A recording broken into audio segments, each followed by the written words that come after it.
And we're live.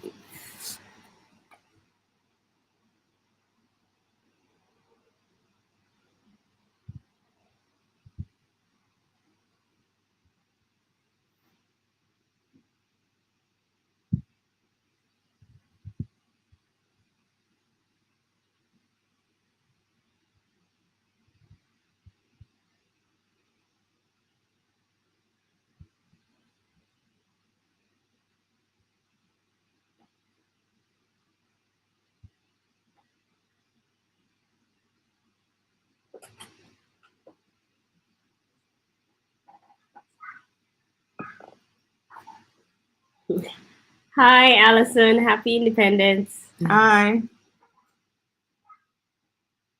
Allison's on first. Nadine, hi. Hola. Hola, Spanish. Rowena, hi. Dwayne, good day. Dwayne is always on. Happy Independence, Dwayne. So is Dancehall Entertainment. Happy Independence. But funny, I see so many. Oh, it was just updated. Melipoo. I haven't seen Melipoo in a while. Yeah? Yeah. What happened, Tony? We keep forgetting to send out a notification that we're on. We're back on YouTube Live. Didn't realize we haven't done anything. Oh, yeah. We haven't done any promotions. You know, it's just the persons who have really been following who know that we're here.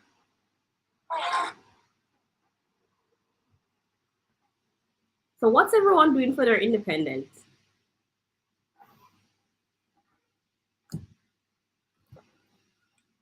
How about what you're doing? What are you doing? I don't normally do anything for independence.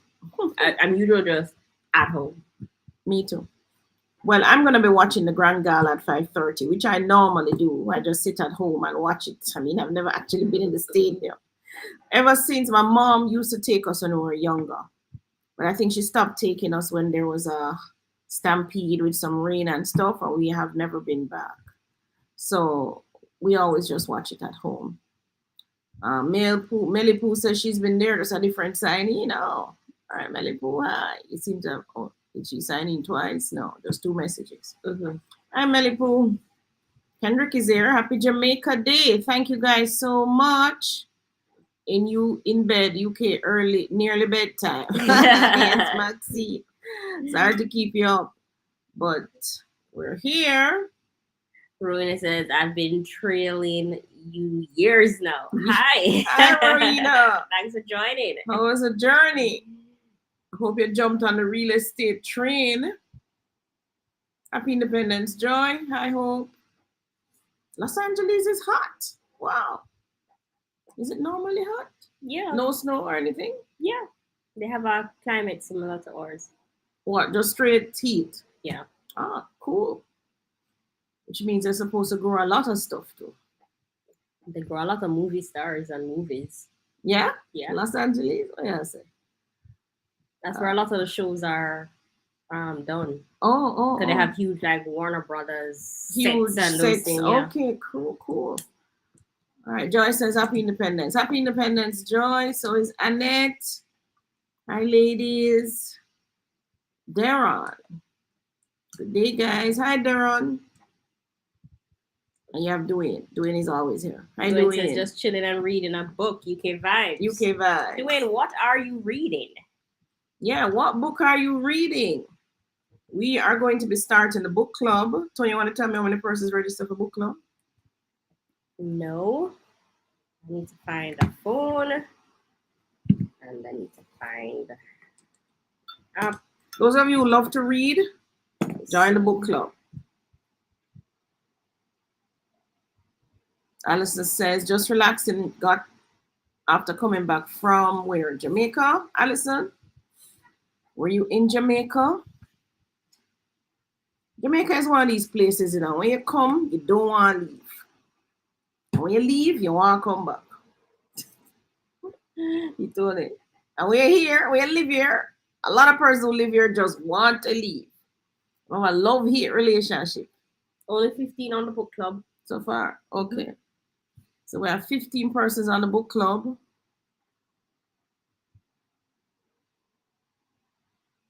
Neat mugful.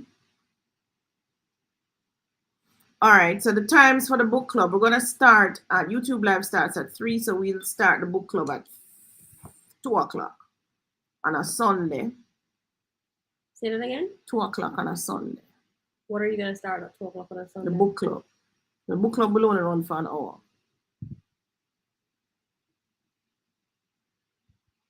So we read and discuss. And then what time YouTube Live starts? 3 o'clock, just the same. It's not enough time. For the book club? No, for you to break and freshen up your face to be on live. What? No, it's serious. You need time to freshen up your makeup. Yeah, I forget about the transition. I eat a snacky. Well, maybe not eat a snack, but certainly to freshen up your face. There has to be like a little 10 minutes in between. In between. So we'll have to cut. Where are we at? 2 o'clock? I know with the past book clubs have gone on and on. What happens is persons don't read the book before they come to the book club, but you should really read the book before you come to the club, guys. But maybe we could do YouTube Live earlier. So you do YouTube Live at 2 to 3. Yeah, maybe that's what we should do. Move the YouTube Live to 2. Mm-hmm. So 1 hour for the YouTube Live, 2 to 3. And then you take then take the break. Take a small 15 minutes break and then come on for book club. Yeah. And then that way everybody's already on the live too. And can now jump over into the book club once they have the link. Mm-hmm. And I also need to schedule the partner, the partner plan. That's what I'm going to call it for now. How many you have on that? So those of you who want to come into the partner plan, I suggest you also get into the book club. Oh, so you're in the refrigeration book. You have an interview for a new job next Tuesday. Okay, that's great. Yes. Nothing beats being prepared. Hi, Beverly. Thank you for joining. Yes, looking for another chat, informative chat. Good. You guys have any information on what is ACPO? ACPO? Deron, you have to explain that. Not so sure what that is, sorry. Hi, Carol. Good evening. Hi, Garth. Happy Independence Day to you too. Deron, explain what is ACPO or ACPPOW. Is that some kind of a messaging acronym or something? Around 46 a partner. No, 46 a partner. The 46 a partner, you also need to join the book club. The book club is about getting your mind and everything, learning some things, so that you don't just jump into a investment club like that. You have to have the fundamentals, basics of what it is we're doing, why we're doing this, how you read the numbers and so on, right? So you have to have that, which is why you join the book club. Hi, Kendrick. Kendrick is that smiley face or tears? Both. Laughing so hard, he's crying. Laughing. I'm not good at these emojis. I've never invented at my time. What are you looking for now? ACP, Paul. What does that mean? Hi, Denise. Hi, Safi. Thanks for joining. So in our book club, we're definitely going to be reading The Richest Man in Babylon. This book that my grandsons have actually torn off the cover. All along, me have the book, you know. Them just one and them tear off the cover. So it's The Richest Man in Babylon. Easy little book for read. Persons read it, but they don't follow what it says. I actually read it 3 times before I got it. You read it 3 times before? Oh, you understood what we saying. Yeah. Mom, how did you end up getting the book though? Just bought it. You just saw it in the store and just picked it up? Yeah. Where I bought it was actually on it. But Zanna's able to tear off the cover. Jeez. I bought the book in 1988 in a bookstore called Bookland in New Kingston. It was on it, but them tear it off. So, The Richest Man in Babylon. It's a very profound book. The very first paragraph says, so it makes for exciting reading. It makes a reading that will make you stop and go, hold on, really? That's what I should do? You know? But nobody does it, right? And it is, we're off live? No, we're on that. All right, so the book starts out by saying, so the foreword, the very first line in the book, our prosperity as a nation depends upon the personal financial prosperity of each of us as individuals. Can I get back on that, please? Our prosperity as a nation depends upon the personal financial prosperity of each of us as individuals. So if all the individuals in the country poor, then the nation will be poor.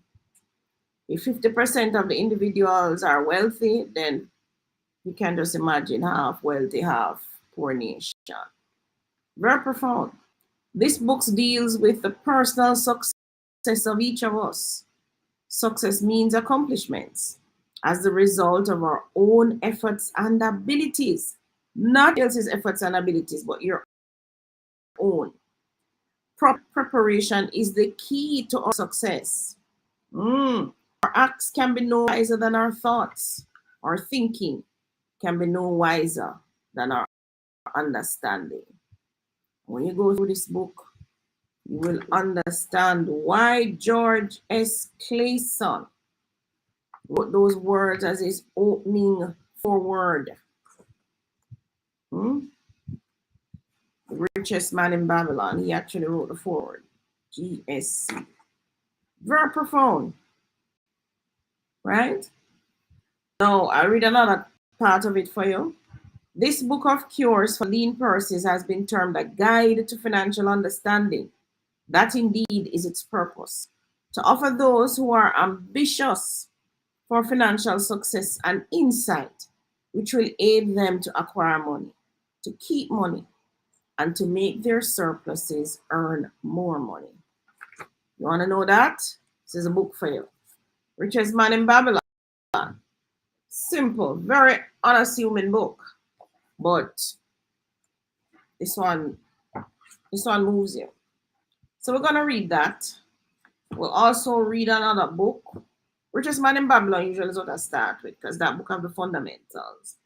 Then we'll move through to Rich Dad book. Rich Dad, they have written a number of books, this company, Rich Dad, Poor Dad. You also lost the cover for this one. And I lost the cover for this one again, thanks to Xander and Xavier. So you know now I have to take up my books. You bought in 08. This book I bought in 28th of January 2008. Bought this book when I just came into real estate, and I wanted to both look at real estate from a sales side and from an investment side of what could be done with real estate on a whole. It was a broadening of knowledge. But the book again, worth its weight in gold, this book. I paid $1,150 at the time. 1,150 Jamaican dollars at the time. I'm looking at it right here now, back here, where it has a date and the price. And I tell you, the book is worth, what can I say? The knowledge. More than its weight in gold. So if this was gold, whatever this weigh, the book weigh more than its weight in gold, whatever the price of gold is today. This one is the first one I read, which is Rich Dad, Poor Dad. What the rich teach their children that the poor don't. Now, what the rich teach their children about money that the poor and middle class do not. Let me just read it properly. So it's Rich Dad Poor Dad. That's the book. And it's what the rich teach their kids about money that the poor and the middle class do not. Game changer, this book. For those of you, you need to start buying the book, so send for the book. Books are on Amazon, right? We're also in the book club. We will read Cash Flow Quadrant. This one again is by the Rich Dad Company, Rich Dad Poor Dad, right? Another game changer.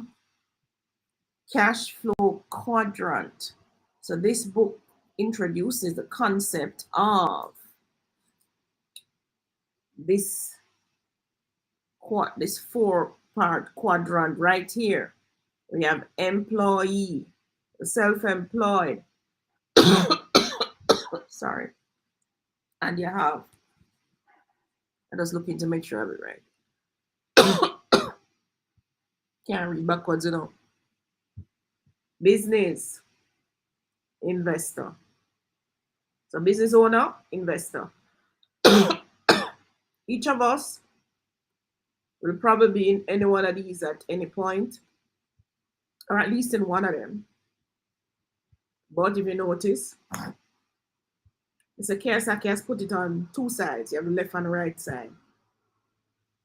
And depending on which side you're on, makes a world of difference. It does. Makes a world of difference, all right? Or in which quadrant, depending on which quadrant you're on, makes a world of difference. So you can jump. This is where, when I read this book, I realized I could jump from employee to self-employed, or I could jump from employee to business owner, or I could jump from employee to investor, or I could go through the loop and go employee, self-employed, investor, business, or employee, self-employed, business, investor. You know? Or you could get stuck in a quadrant. Or you could just sit right here in employee, or you could sit right here in self-employed and don't move. He brought it home for me. So, Mr. Kiyosaki, thank you, Mr. Kiyosaki. We're also going to be reading another book from them. So there are 8 books in all, actually. Just giving you 3 of them for today. Why We Want You to Be Rich. I know this one going to bring about some controversy but them two are really my favorite people. So this is by Donald Trump and Robert Kiyosaki. Why We Want You to Be Rich. Very insightful book again. So go on Amazon, guys. Start to order your books, right? So I gave you some because they're right here in front of me. The other one we're going to be reading is God is a Salesman. Tony, when did I pick up this one? 08. 08. I just came into real estate again. 08, I picked this one up. Why I picked it up? Because Mr. Kiyosaki teaches you that if you're not selling, you're always selling something. And if you can't sell, you can't have money, man. You can't be rich. You can't sell. That's just life. So whether you are the telephone operator, you're stuffing envelopes like what I was doing. You sell sweetie. This was brought home to me when Rambo and I were coming in from Spanish Town yesterday. I got to a stoplight. Rambo said, "It's this, I could buy some sweetie." Because the lady had some sweetie in a jar on the side. I said, "All right, yes, it's some pocket change." So I call the lady, because of course she sat there eating some food. I never prepared to sell a thing. She got up, was searching in the jar. So Mama said, "Rambo, tell her what kind of sweetie you want, man." Rambo said, "He want mint. Mint." So she did it, she stir up the jar. I said, "But the mint is on top." Then hear her, "Oh, mint balls." So she didn't pick up. She didn't realize that mint and mint balls are the same thing to us, right? No, what happened is there's mint balls, which is the red and white one, and then there's icy mint. Icy mint, which is the green. Which is the green one. But they're both basically the same thing. Right. Rambo said something to me. Hear him. But this lady don't know for sell. She don't know for sell, right? because we're at the stoplight now. We're moving, We have to move when the light go green. Quite frankly, if she didn't pick up any sweet and bring come to you, would have take it and gear him on. You understand what I'm saying? We would have. Because, I mean, we just paid like $30. It don't mean nothing to us. No, it was $20 for 4. $20 or 4. But what happened, I noticed that she wasn't prepared to sell anything. No, she Even wasn't. though she's in the business of selling sweets, Mhm. she wasn't prepared in that moment to make a sale. Yeah. And she didn't package her offering. Mhm. So she has all the sweets in the jar. Everything from mint to this to that. Sorry, everybody. I think I'm getting both kids have a cold now. Zana's even. I think Tony picking it up and I'm picking it up as well. I'm getting the cough because my throat is Right, hurting. it's hurting. I said, the next time I pass, I'm gonna tell her if I see her. All she really had to do was get some little plastic bags and package out the sweets. So package out your sweets in maybe 6 pack of 6s or 12s. Or the same 4. Or the same 4 since you want for 4, right. But she can't put more in it because she could actually have gotten me to buy $100 worth of sweet easy. Mm-hmm. So she should just package it and say $50 of this pack and $100 of this pack. And right there, you just pull it off and I'm gone. Just like what the men do when they're selling their cakes or the fruits, like some men now in Jamaica, they package a banana, an apple, some melon, something in one bag. You give them $150 and you take it through the window and you're gone. And it's funny, like the average Jamaican car usually have sweets in there. Yes, they do. So she wasn't prepared to sell. And I'm like, if I was doing that business, I was sitting there, I would have sell out that daily. I mean, me run circles around selling of sweetie. I know, and what happened too is because her business is dependent on the traffic stop. Right. When the cars are at a pause is when she should actively try and make the sale. Yes. When we're driving on the green light, then she can probably rest her feet. Yeah. But once we're stopped there, then she should be actively trying to sell. And she wasn't moving. She was just sitting there. As we get her to get up, we shouted her to get up and sell us a sweetie. So again, if she was selling, she should be moving. Yeah. Move on the sidewalk. Just move between, and don't wait to go down the line and sell. Wait till the car stop at your feet. Sell that person. Yeah, she only needs to sell maybe the first 3 cars in the line. Yeah. But then, Tony, what can I tell you? Not everybody's prepared. Preparation, as the richest man in Babylon says, preparation is the key to success. She was just tired. The day was hot. It was hot. But even if she had it packaged, it would have made her life simple. Yeah. That's what I'm saying. Preparation is the key. Somebody's asking me a question. Explain the new NHE system between the banks. So basically, the bank will give the loan. I think the persons who are below, those persons getting all the money from NHT can still go to NHT, I do believe, at this point. The persons getting more go to the bank, but that was always the case, wasn't it? You never needed it in the bank. If you're getting more money, you can go to the bank. I think NHT is trying to hold on to its funds, right?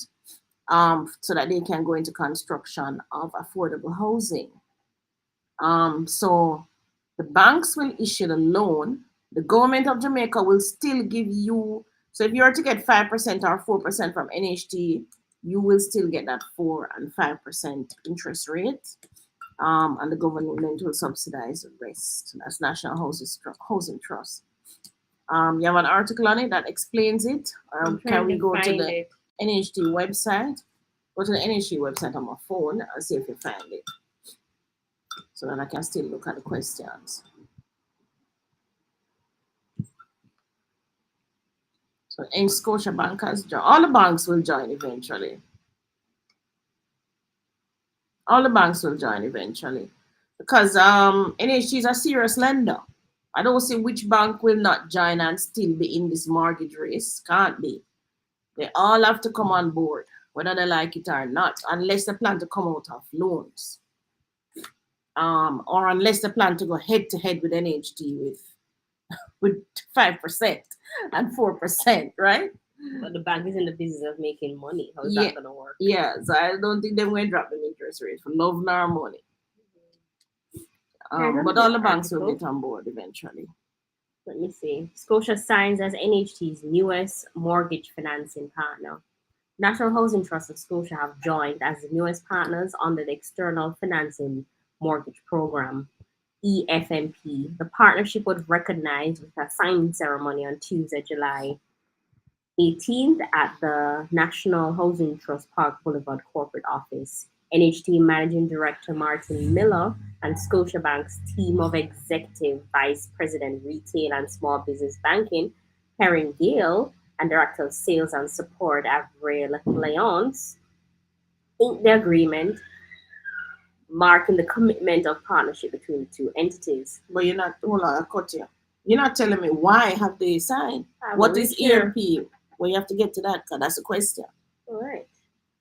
Don't read it until you have the response.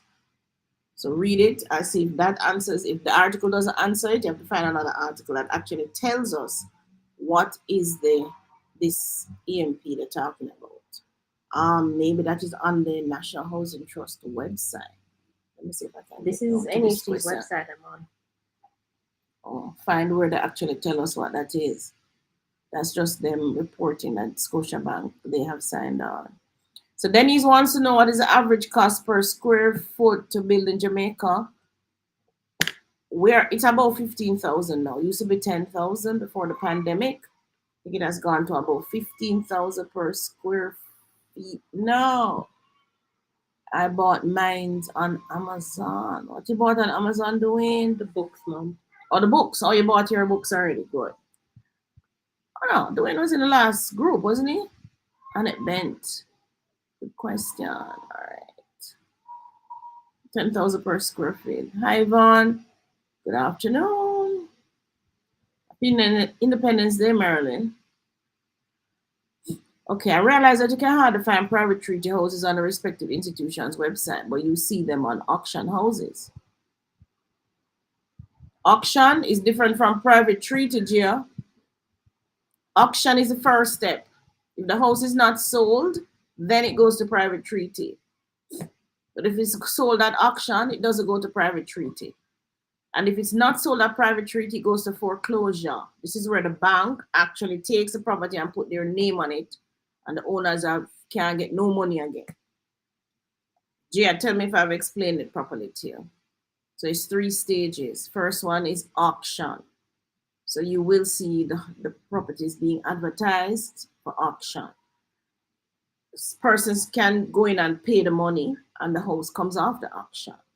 They can even go in and them can't pay it after the auction. Once it auction and somebody want to buy it, I don't think they can pay it for it again.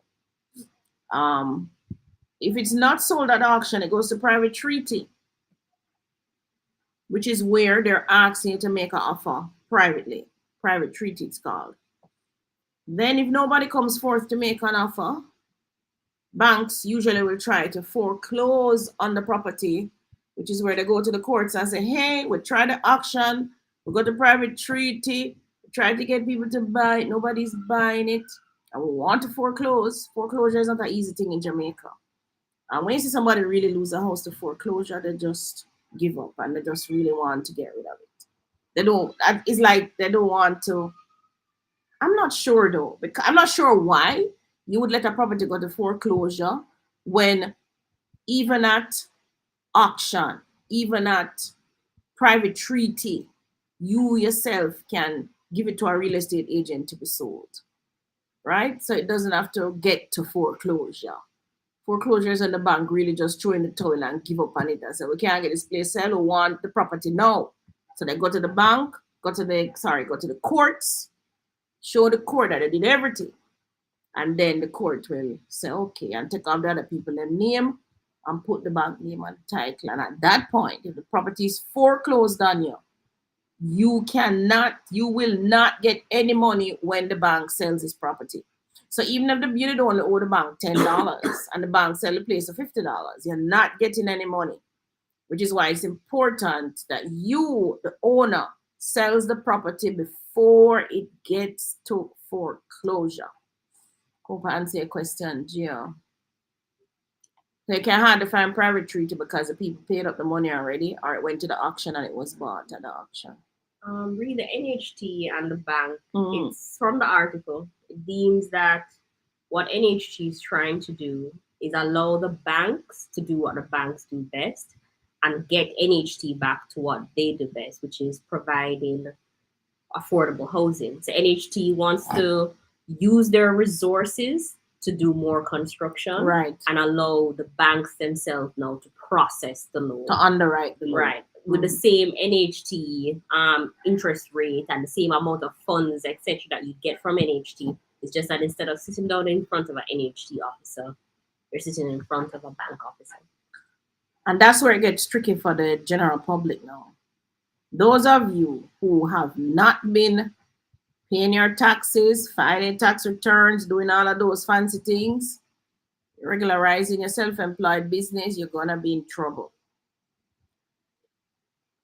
When the bank's underwriting a self-employed or a business owner, I don't know how to put it, but it's not no walk in the park. I've been through it, so I know. Not a walk in the park. If you're employed to a company, it's a walk in the park. That's for sure. Because I've taken loans from both sides where I'm employed. Matter of fact, I got more loans when I'm employed. And easier, 1, 2, 3 when I'm employed. So in the minute you jump in a self-employed, or you say you're a business owner, you're an investor, you better have your money. Business owner, every I, every T have a cross. Self-employed, worse, double T and double I have a cross. So that's where I see the challenge with this new dispensation. The self-employed is going to have to step up them game, because the bank is very stringent when it comes to underwriting self-employed and business people. When really and truly, I don't think they should be, because quite frankly, the business people and the self-employed are earning the money. They are the ones who will run around and pay you back. When I employ, you lose them work and I hunt up and down for work, and them just not have the resources and whatever. But the self-employed and the business people, them are the go-getters. So no matter what, them are gonna find the money they and pay you. But what I don't get is, I can understand like with car loans and the other stuff that they may think be very risk Risky. averse. But when you're underwriting a mortgage, it's the property. That is exactly. So you should underwrite a mortgage for a good property from day one. That way, if anything happening, people really can't pay for the place. It's not a problem to sell this property and move on. Yeah. This is what I don't get with our banks. The banks are not seriously looking at what it is that I have as a collateral. You understand? What it is that you have as a collateral that is holding against this money. I just don't understand our banks. Our banks are more interested in the person that them giving the money. Yes, I would think so. You should be interested in that. However, I really think the banks are risk averse, and our banks not serious about writing loans. Or maybe they don't like the whole private treaty process. I don't know. Maybe it could be, but it's easier to actually get a car loan, a student's loan, any one of those. Very easy to get those. But tell them say you want to buy a house. But now. you know what I realized? The Jamaican consumers for properties are not as fearful of private treaties anymore. No, they're not. As they come on the market, they tend to just they never they were get fearful. sold. Yeah, they never were fearful. What caused the fear was that the banks don't give you. And I should tell you too, I think it's Gia asks about it, private treaty. So the banks don't give you vacant possession, right? You have to get the person out, whoever is there, whether it be the owner or the tenant. You are responsible for that. It's part of the reason why a lot of persons don't chase private treaty. Also, private treaty doesn't necessarily mean you're getting a deal. Because I've gone to a place, I've gone to auctions, and I have an auctioneer license myself, been in many auctions, and I've seen persons drive those prices way up. Do you think that's happening with the owner doing that? I don't know who is doing it, but I've seen those worse when them's a hot property. Them chase the price all the way to the top. I'm like, this is no longer a deal, right? But same thing with private treaty. They will bid you out of the private treaty for sure, right? Doing asking you a question. Miss D, wondering if you do this. All the books I've bought, the first thing I do when I open it up is sign my signature and date. Bought. And also on the inner back page, I write where I bought it. Well, for Jamaican books, we don't really need to do that because the date is there when I bought it. And the price is there. So this book was $910. But I guess if your book That is is a coming from salesman. Amazon now, it won't have any of that in it. But you know what is amazing to me? I But need to go in the bookstore and really look at. you don't think the prices have changed? I don't think the prices have moved. This book by Robert was $1,100. This is Robert and Donald Trump. Robert Kiyosaki, Donald Trump. I don't think the book prices have moved. How is that so? How is that even possible? This one was 2000. This was 2009. This is $960. Which is man of the stuff. I need to go look for the book cover. But how is it the book prices haven't really moved as much as inflation? Because this was 2008. Which property did I buy in 2008? 2008. Maybe a piece of land. 5 million. Land value 30 million now. Then the book now should have been more. I'm gonna check the price of the book. I think these books are like $2,000. Only 100%. There's one thing in this life that's not expensive, and that's knowledge. It's not. But it's expensive if you don't have it. It's pricey if you don't have it.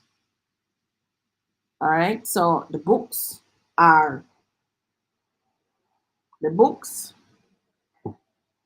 remember I used to go to the library, go dig up for go read book.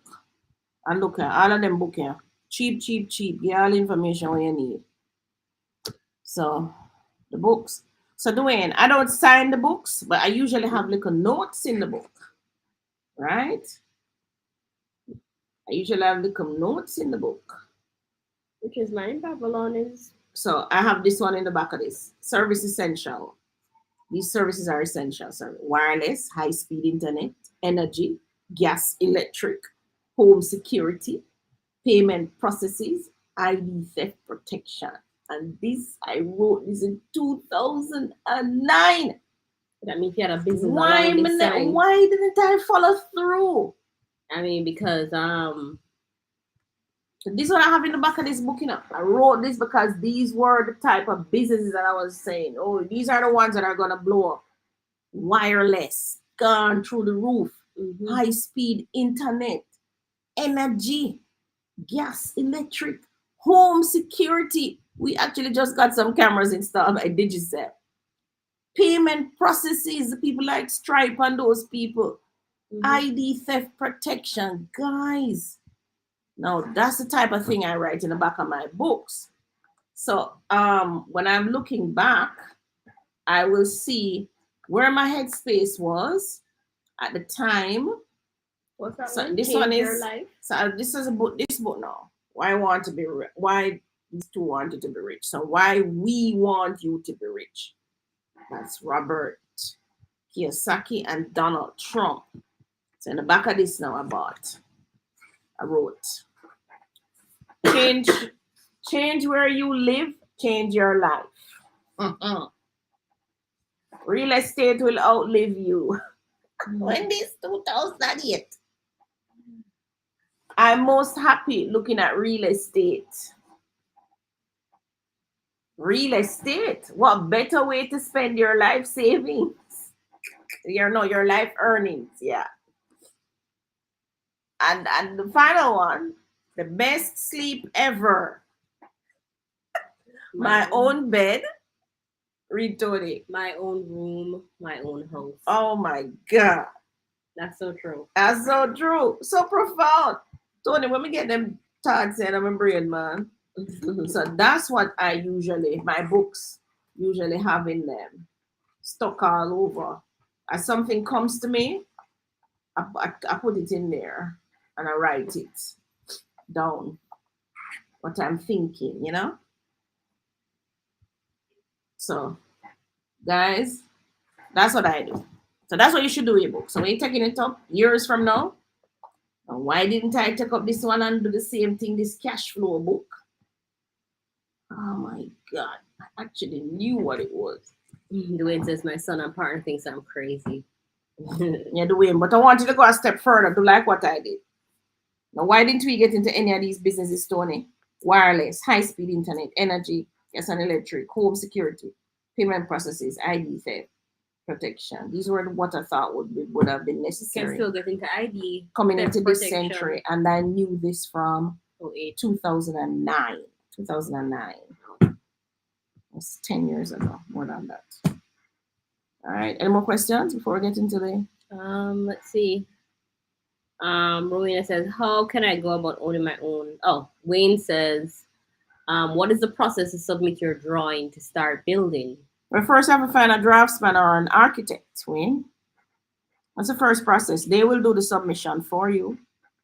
So you find an architect and a draftsman, you tell them what you want, them draw it, you approve it, them draw it, you pay them submit it to the parish council, you pay the parish council, wait 3 months, parish council sends it back out.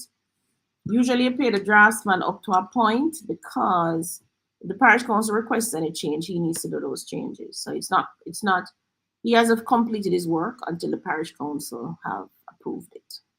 All right. So you decide what percentage you're going to hold back from complete payment to the draftsman. That way, when you finish your work, now you pay the rest. All right. What are the things parish council will not approve for or ask you to revise for? Structure, suppose you do a 3-story. Structure will have to be good, right? Okay. All your bedrooms and some must have windows. Try don't go less than a 10 by 10 or 12 by 12 bedroom. What else? Usually they want some kind of garage, or if it's or carport, if it's a single dwelling house. Oh, so they actually want you to put a carport on it. Yeah, or something. Because I know I park a road. More provisions for that. What else? What else? I guess Just make sure all your rooms are have windows. All your rooms must have windows. Okay, stick to your boundaries and based on the covenant on your title. So if the title says 5, you must be 5 feet from the boundary. Your draftsman can't draw your house 4 feet from the boundary. So they look for that. So that's one of the main things I look for. First, boundary. Make sure you don't breach the covenant. And whatever covenants are on title. So like we have a title that says no house less than 2,000 square feet must be built on this property. So that house that he's designing has to be more than 2,000 square feet. So for 2,000 square feet, we're probably talking about a 3-4 bedroom house. Yeah. Minimum. Right? Meryl, that one I can't answer. Average cost of fence 4 acres of land using barbed wire. What you do is call the hardware, find out how much barbed wire is on the roll. Them sell a small roll and they sell a big roll, but I don't have that maths now. And you know you're going to go around with the barbed wire maybe 4 times. Then you do the maths on that. And you're going to put the fence in maybe 10 feet apart. 2 types of thing you can use. You can either buy the fence posts from Hardware and Lumber. Them sell fence posts, right? That's a concrete one? No, that's a board one, but it take longer to run. Or you're going to ask your workman to cut posts off the property. So this is 4 acres, so more than likely you have trees and all of that. So you need to ask the man, how much is it to cut a post? And you know it's 10 feet apart. You also need to go look at your survey diagram and see what is the length and width going right around this property. Right? That's what you do. And for the barbed wire, as I said, the barbed wire comes with a certain amount of barbed wire on the coil, on the roll itself. So let's just say it's 100 feet of barbed wire, 200 feet of barbed wire. Then you do the maths on that, and you know the barbed wire going around 4 times to get to fence it. So Either you buy the post, hardware and lumber. Who else sell those posts? Maybe what's the one downtown name? Down on Ashanine Road. What's the name again? Not sure. EML, is that name? ENR? Oh my gosh, I can't remember. It's a big hardware though. Down on Ashanine. They will probably sell the fence post too. Or you, as I say, you ask the workman how much you cut a post. And you calculate that and do the maths. And then determine how much you're going to pay him. Or make him tell you how much you want to charge and you negotiate from there. If the house goes up for auction and is successful, does the owner get any money from the successful auction? Yes.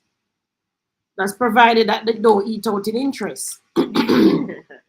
So if the bank, if it is 50 million for the house and the bank is owed 30 million with interest, then yes, the homeowner will get the 20 million. Remember, the bank is going to take out interest and costs. So whatever cost for lawyer, whatever cost of the auctioneer, all those costs come out plus whatever you owe the bank with the interest, and then the rest goes to the homeowner. Yes. So, question, Mom, if the bank finds a buyer and you agree, does your interest stop? No. It just continuing until the sale is closed? Yeah. Wow. Bank interest has stopped. They only make money. No, but they found a successful buyer for this and you've agreed to the terms of the sale. No, man. Bank interest has stopped, man. Bank interest keep running. Up until the day then. Yeah, man. Bank interest keep running, guys. Don't stop. So it's you should try and pay a mortgage then, even if you're behind. All right, so Safi says, hi, Miss D. How is life in Camelot? Life is good. It's good. I was there last week. People still are complaining. Yeah, I hear Discovery Bay is known for water issues. If you're on the hill, even worse. Yes, Discovery Bay is known for water issues. But Camelot themselves did commission a standby water tank, which the NWC will take over. That's always part of these development deals that you have to make with NWC. So the developer puts in a tank, but the tank is not going to be specific to Camelot. NWC are the ones who will control it. But Safi, water problems is not only in Discovery Bay. We live near the dam and them lock off our water. Matter of fact, I can walk to the dam. A Jamaica thing. That's just a Jamaica thing. That's not a Discovery Bay thing. But in Jamaica, when you buy a property, everybody, the first order of business, someone will love run go titivate up and a paint and do all kind of things before they put in a water tank. The first order of business is to put in a water tank. When I lived at Fairview Park in Spanish Town, I actually had to build one of these metal things going up in the air. Well, my daughter's grandfather built it fires, and it wasn't up so ugly. It was the ugliest thing ever. But he did it on the scraps. Yeah, he did what it was supposed to do. It was up in the air and gravity fed because I couldn't afford a pump. At Camelot, so I put in a tank and a pump at Camelot. So I don't have water issues. And if when I realize that the water is gone, of course, you have to conserve on water, guys. As we learned that in Jamaica. It's for Jamaicans living here, it is norm. Everybody used to it by now. Yeah, we're used to it.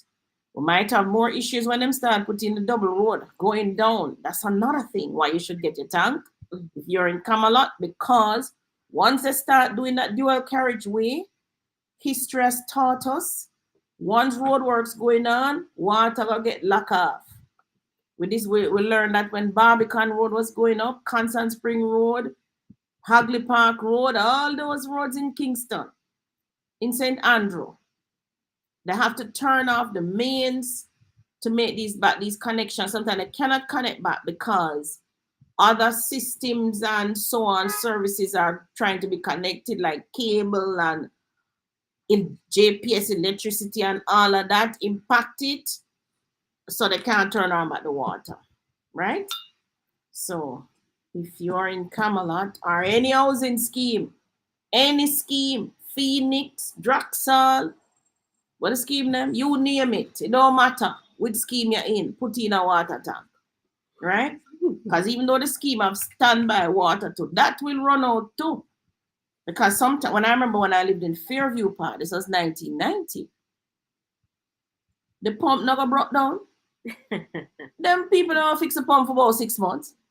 The water truck came like 2 a.m. in the morning. I remember going out with buckets. Just we have to go there with the bucket and the pan to catch the water. And I never have no water tank. But I tell you guys, why didn't you get a water tank? Couldn't afford it. But I learned my lesson from that. Any property at all that you put a house on, the first order of business is a water tank. You do that. You have to do that, Safi. You cannot escape that in Jamaica. So water issues is not a Discovery Bay thing or a parish thing. It's a Jamaica, the entire island. And we don't care where you live. It reach you, right? Zoe wants to know, good afternoon, ladies. I have a question. Is there a website where you can find out the price paid for recent purchased homes in Jamaica? Zoe, you have to buy the title. Buy the title, and you'll know. So if you're interested in a property, you go on the NLA website, buy the title, and the price is there. But I'm not so sure why you don't want to know that anyway. Unless, I don't know, why you don't want to know that. You use it for valuation purposes? Maybe. Have drawings already from a draftsman. I have all those things you mentioned, just wondering the parish council aspect. Oh, and each parish has its own parish council wing. So you have the drawings from a draftsman. The draftsman's supposed to submit the set of drawings. It would give you a copy, yes, but you must submit the set of drawings to the parish council. It's not good without it go through that process. And he that's part of his job. Yeah, usually him do that, carry it and submit. Well, I don't work with draftsmen who don't carry it into the parish council and do what they must do.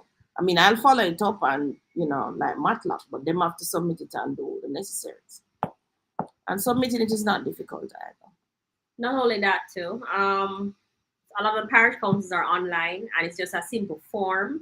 Yeah, it's simple. About it's online. 3 pages that you fill out along with your title and property tax certificate, and just submit it. Right. So Safi says, oh, Safi, you're in Camelot too. Okay. One of the first things I know about my house is put a tank in, not even fridge and stove in my house yet. I can buy food but cannot do without water. Exactly, Safi. You have to do that. Those persons who live overseas and come into the island maybe for the first time or just buying property in Jamaica will kind of be shocked with this, but NWC is not very reliable. JPS, too, I'm afraid to tell you. Digital and Flow, same thing. JPS is good at apologizing though after the fact. Yeah, JPS loves sorry. But and the crew is slow to come out. So we are sitting here and a transformer blow, and everybody in the neighborhood are right JPS, call JPS, go on Facebook, this, that.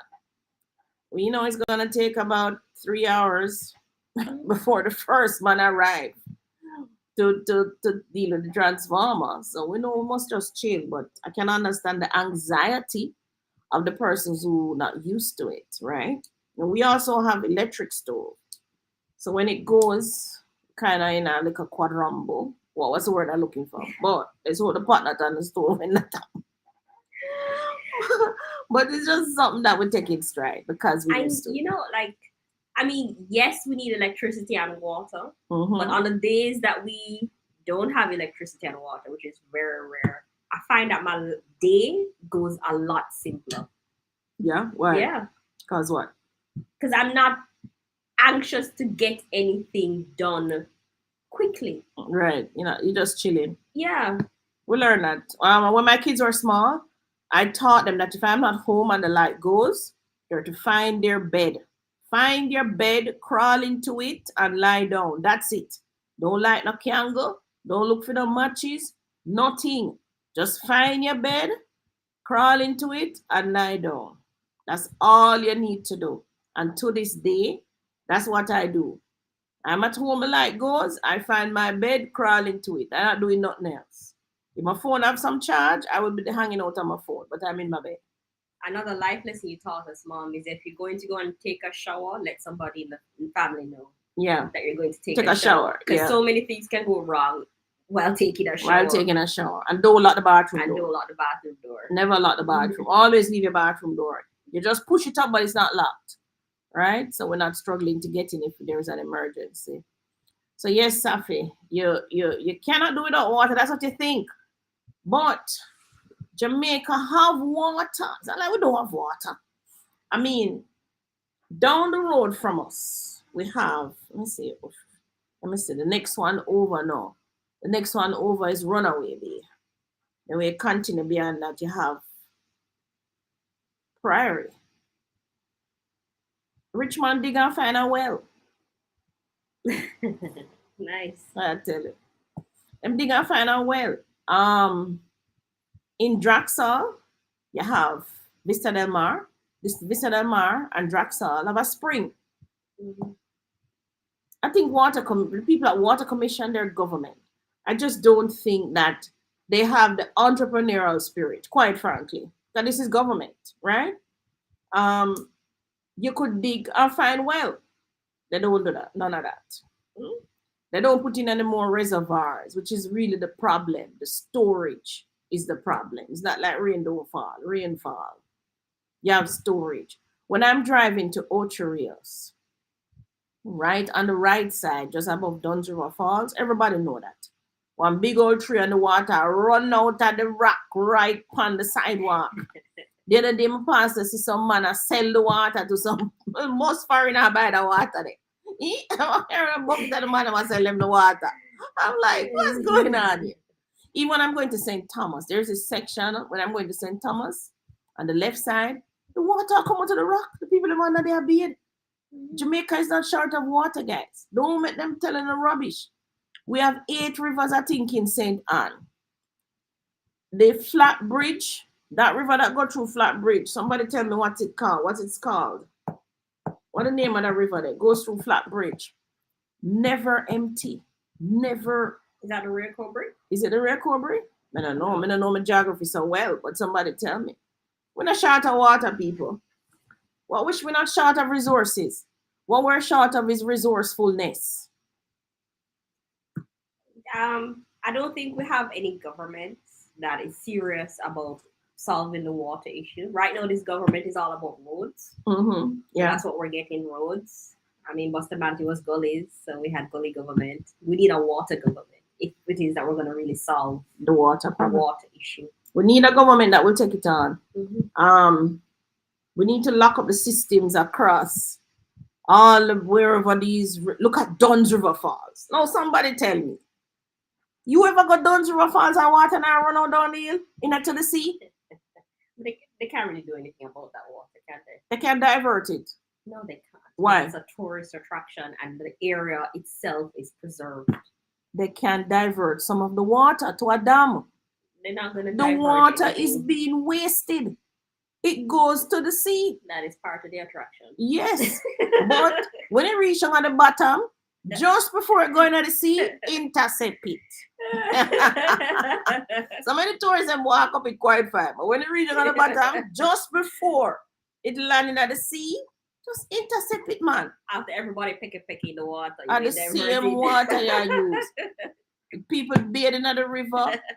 I go around a Mommy Bay River, people are wash them clothes and do all kind of things in the river. When you go Castleton, the same thing. It's the same water you're using. The Castleton water, it's the same one come down and come in the Mona Dam. So, the same water, if you realize, no new water don't build. It's the same water you're using. Is it go up and is it come down? No new water. Just like the government keep it here with the government. The creator has built it in balance, which is what we're going to talk about later on. Now, guys, don't stress. Don't stress. You only have one life to live. We can't sit down and stress about water. And not only that, we in Jamaica don't really have a water issue. There are other countries that's facing a far worse water issue than us not having water for 2 days in our tanks. Tanks, yeah. We don't have water issue. If I don't have no water, I can't go up a garden town and one river up there, I can't just dig chuck off and I want. Not only that, too, like, even if you don't have water, somebody you know have water Yeah, can get a bucket. can get a bucket. Free too. Yeah. So don't stress about the water issue. And we do waste a lot of water in this country, but we need water. But as Tony said, I think we need a water government. We need a government who will take on this water thing, build the catchments, renovate the ones that we have already. We have a lot of but in other country, them call them barbecue. I don't know if anybody found this old enough to know what that is, but um, I don't know if anybody knows what that is. But in the old time days, it's a big concrete thing. When the rain fall, it will fall on the concrete and go into the water catchment. That's what they had in the country parts. And then they would hook up a standpipe to it, and everybody would have them water to use. We need to clean up back those systems. The Mona Dam full of silt, maybe half it by now full of silt. Need to clean out. We are got your half of your storage tank full of dirt. We have it not filled. And there is a lot of land beside the dam, which is why I don't understand why they haven't built a dam.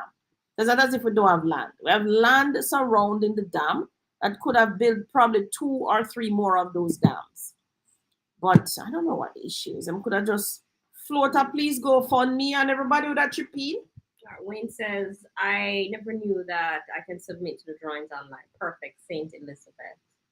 I don't think you can do it online enough. I think you can print down the forms from online. Yeah, print on the forms. Handwrite them and then submit them in full paper form to the parish council. Along with the drawing. But Wayne is your draftsman must do that, not you. Or go with him when he must submit it and get the receipt too. Because you're going to need a property tax paper and that. And you think your title maybe for sure so you own the land. Pick up a box, or you're not stressed. You just pick up 2 pots and a box drink and you're done. Exactly. Yes, Safi, don't stress about them things there, just baby problem. The water commission is always turning off water. Yes, Annette, because them don't have enough water to supply everybody. And they don't have enough them, and that's because they don't have a storage. Is that so? It's a storage. I think they're more focusing on putting in sewage lines so that them can add sewage to our bills. Some bright sparks there has decided, oh, we could put in the sewage line them, man, because any amount of water them use, we can just collect the same amount for sewage. So it must be cheaper to put in the sewage because them don't have to build no reservoir to put in sewage. Them have to just dig up the road, put in the pipeline and force it to connect it to get sewage. So it looks like that is them revenue stream of money. Where you can buy reasonable price appliances in St. Anne. Don't know about reasonable. The Indians are usually pretty reasonable. But they don't sell, do they sell brands like Whirlpool and those things? Not usually. Them sell Black Point, like them own stuff. Yeah, sometimes they'll have Samsung as well. But Quartz Indian Samsung. Quartz is pretty good when them have sale. ATL can be on the high side. Where do we buy from? We mostly buy from Quartz though. Yeah. We mostly buy from Quartz. No, you got to what's that other place? Oh no, they're not in St. Anne, are they? No, St. Anne. Active is in Kingston. Active is in Mobile too, actually, Safi. But we mostly got to Quartz. Why I got to Quartz? Quartz are free delivery. It's not free. It's free delivery. Don't pay for delivery. They also have after service, so care. So let us say I buy the fridge, it come out in a 1 month. I can call them, quarrel. So I don't want no whole fridge. I don't want to fix it. Just exchange the fridge, and then we'll come and exchange it. If you go to I'm not sure if it's in St. Anne, but Coors usually have a scratch and dent where they have some repossessed items that are in pretty good condition. Because I'm usually refurbish it too, especially if it's appliance. I'm usually make sure them fix it. Right. If you want something reasonable and quick, you can go to scratch and dent. But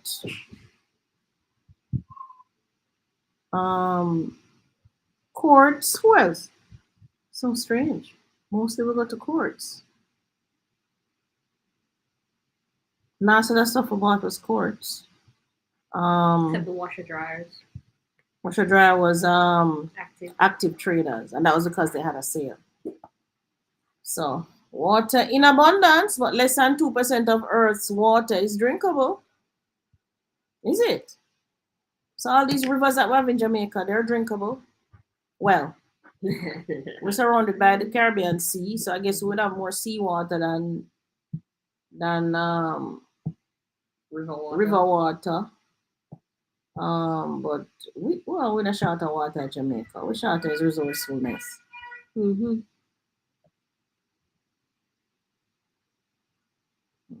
Sophie asks a question. Wayne says, "Oh, okay."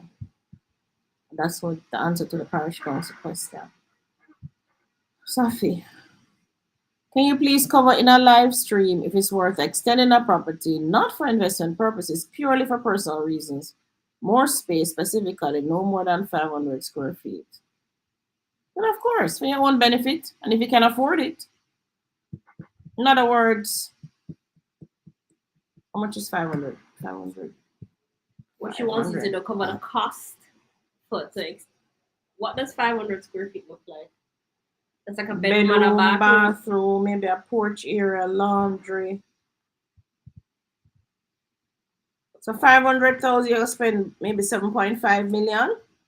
For like what, a master bed, bathroom, walk-in closet. So if you spend the 7.5 million, what is the opportunity cost of money, Safi? That's what you should ask yourself. That's what I usually ask myself.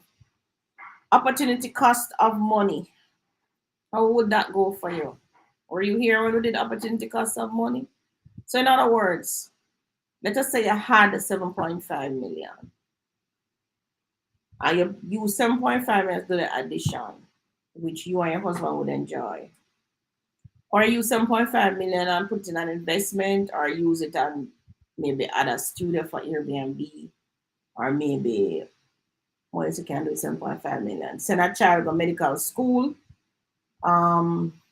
Do one of those bond notes thing. Yeah, buy a bond, buy some stocks. Opportunity cost of money.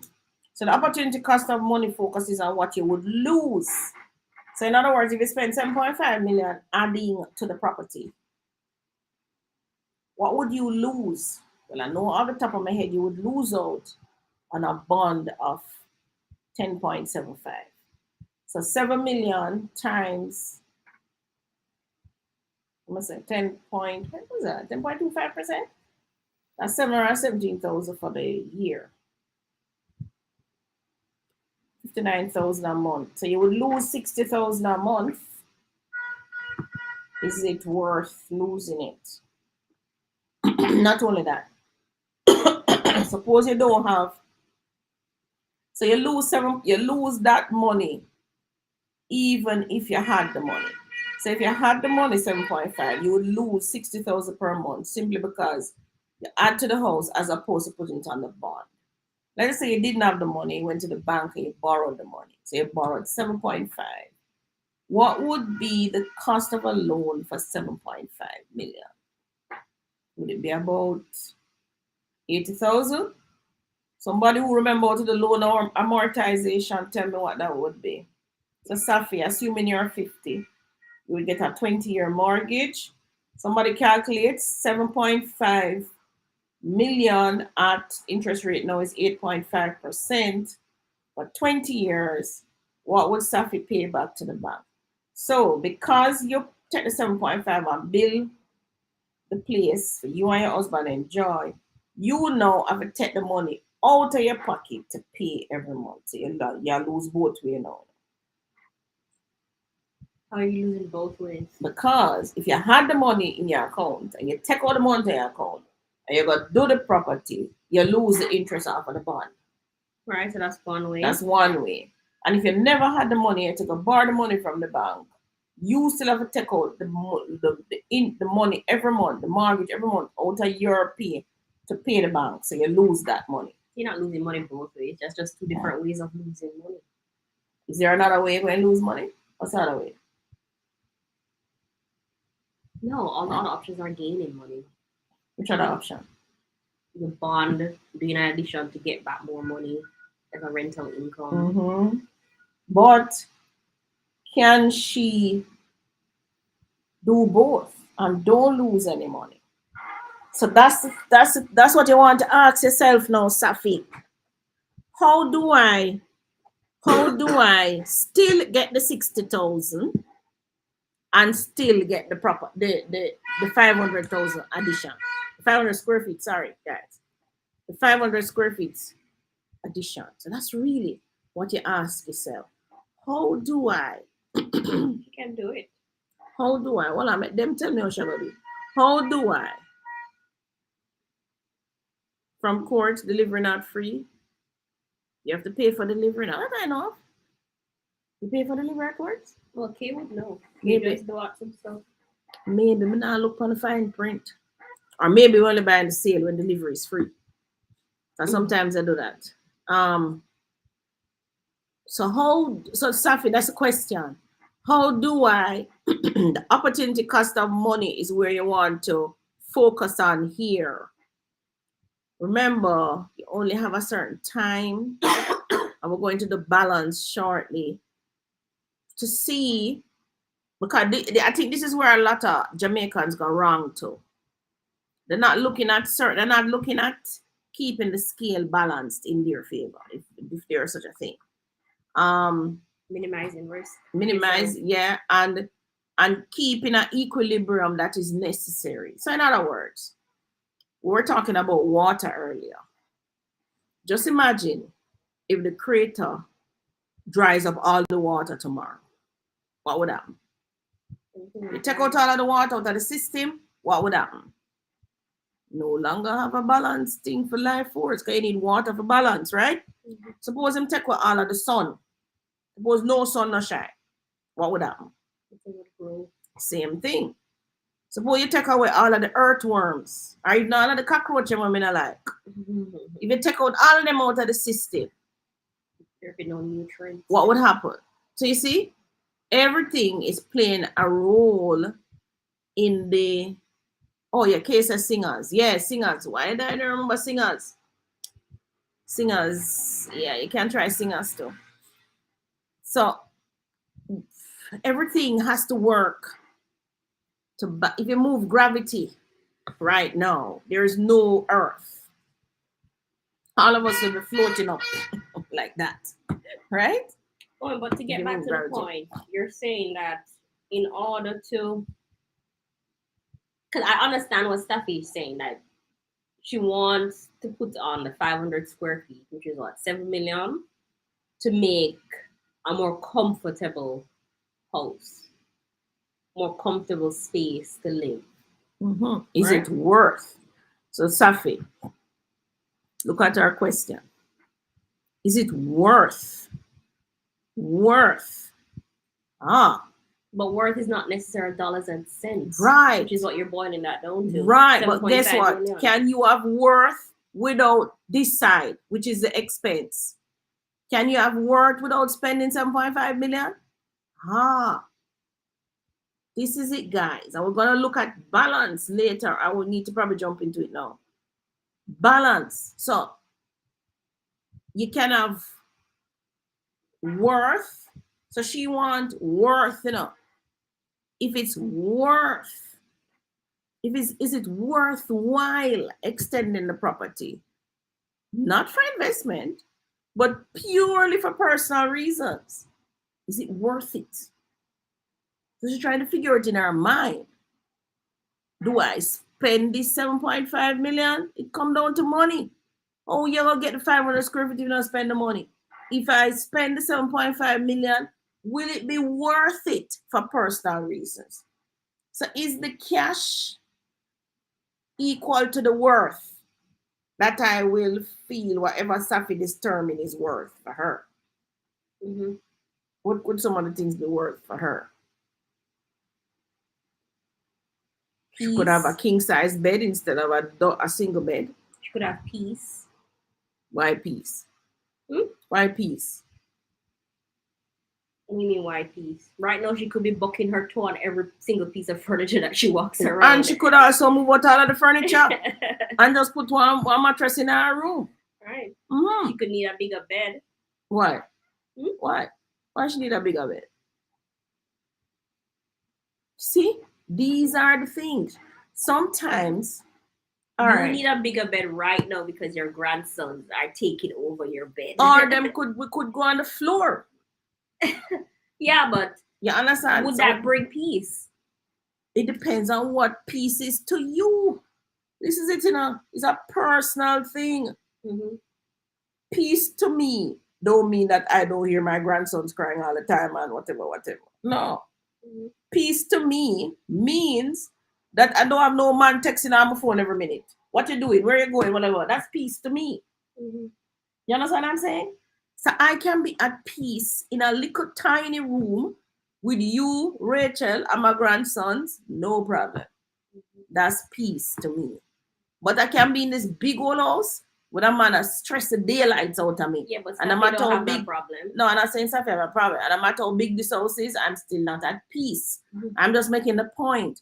Peace is individual to each person. Mm-hmm. So it don't necessarily mean that peace is one of our personal reasons. Mm-hmm. One of our personal reasons could be that she probably want a gym space to exercise. Mm-hmm. She probably want a big laundry room with TV, with couch. So when she go for the laundry, she have a TV, she have the couch. She may have a little mini bar where she can just... Steffi, I'm curious. This 500 square feet, what exactly would the addition be? No, is it worth? That's the word, worth. Let me just take the way in question and jump into the presentation. I went to Egypt. Okay. True words, Miss D. I went to Egypt in 2019. This place hasn't seen rain in years. And I see people watering grass with big hose and citizens don't even pay water bills. See, you're going to do it. I'm going to tell you. It's not lack of resources in Jamaica. It's lack of resourcefulness. No, you pay for delivery. Oh, you pay, okay, from courts. Delivery not free, okay. Singers is one of the options. Right. So do it. It's just because the people them not thinking. We have water in abundance. We're not short of water. Water is all over. All these waterfalls that we have in Jamaica, them not dry. Water is there. I know, but I think like with our government, temporary inconvenience of not having water for 2 days is not a issue that the government needs to take up right now. It's not an issue. But we need roads to build hotels alongside. So no, you need, hold on, don't get it sticky. And this is where we're going to talk about balance. That's what we're going to talk about. You hear them talk about balance your budget, balance your household income, balance your life, balance your marriage, everything you have to balance. Why? Because you're born into a world that functions on balance. mm-hmm. It does. This cup is here. I put my phone on the cup. What is holding up the cup? The table. It's a force. So this cup, the table creates a force that acts upon the cup that keeps this up. Mm-hmm. Gravity keeps this down, or it would have float all over the place, mm-hmm. right? The world that you're born into already is set on a certain, what is it I'm looking for? Somebody tell me the word. It work in sync. And if cycle? It's not cycle, sync. If you pull out one part of the equation, something else not gonna work. Oh, there's a certain synergy happening. Right.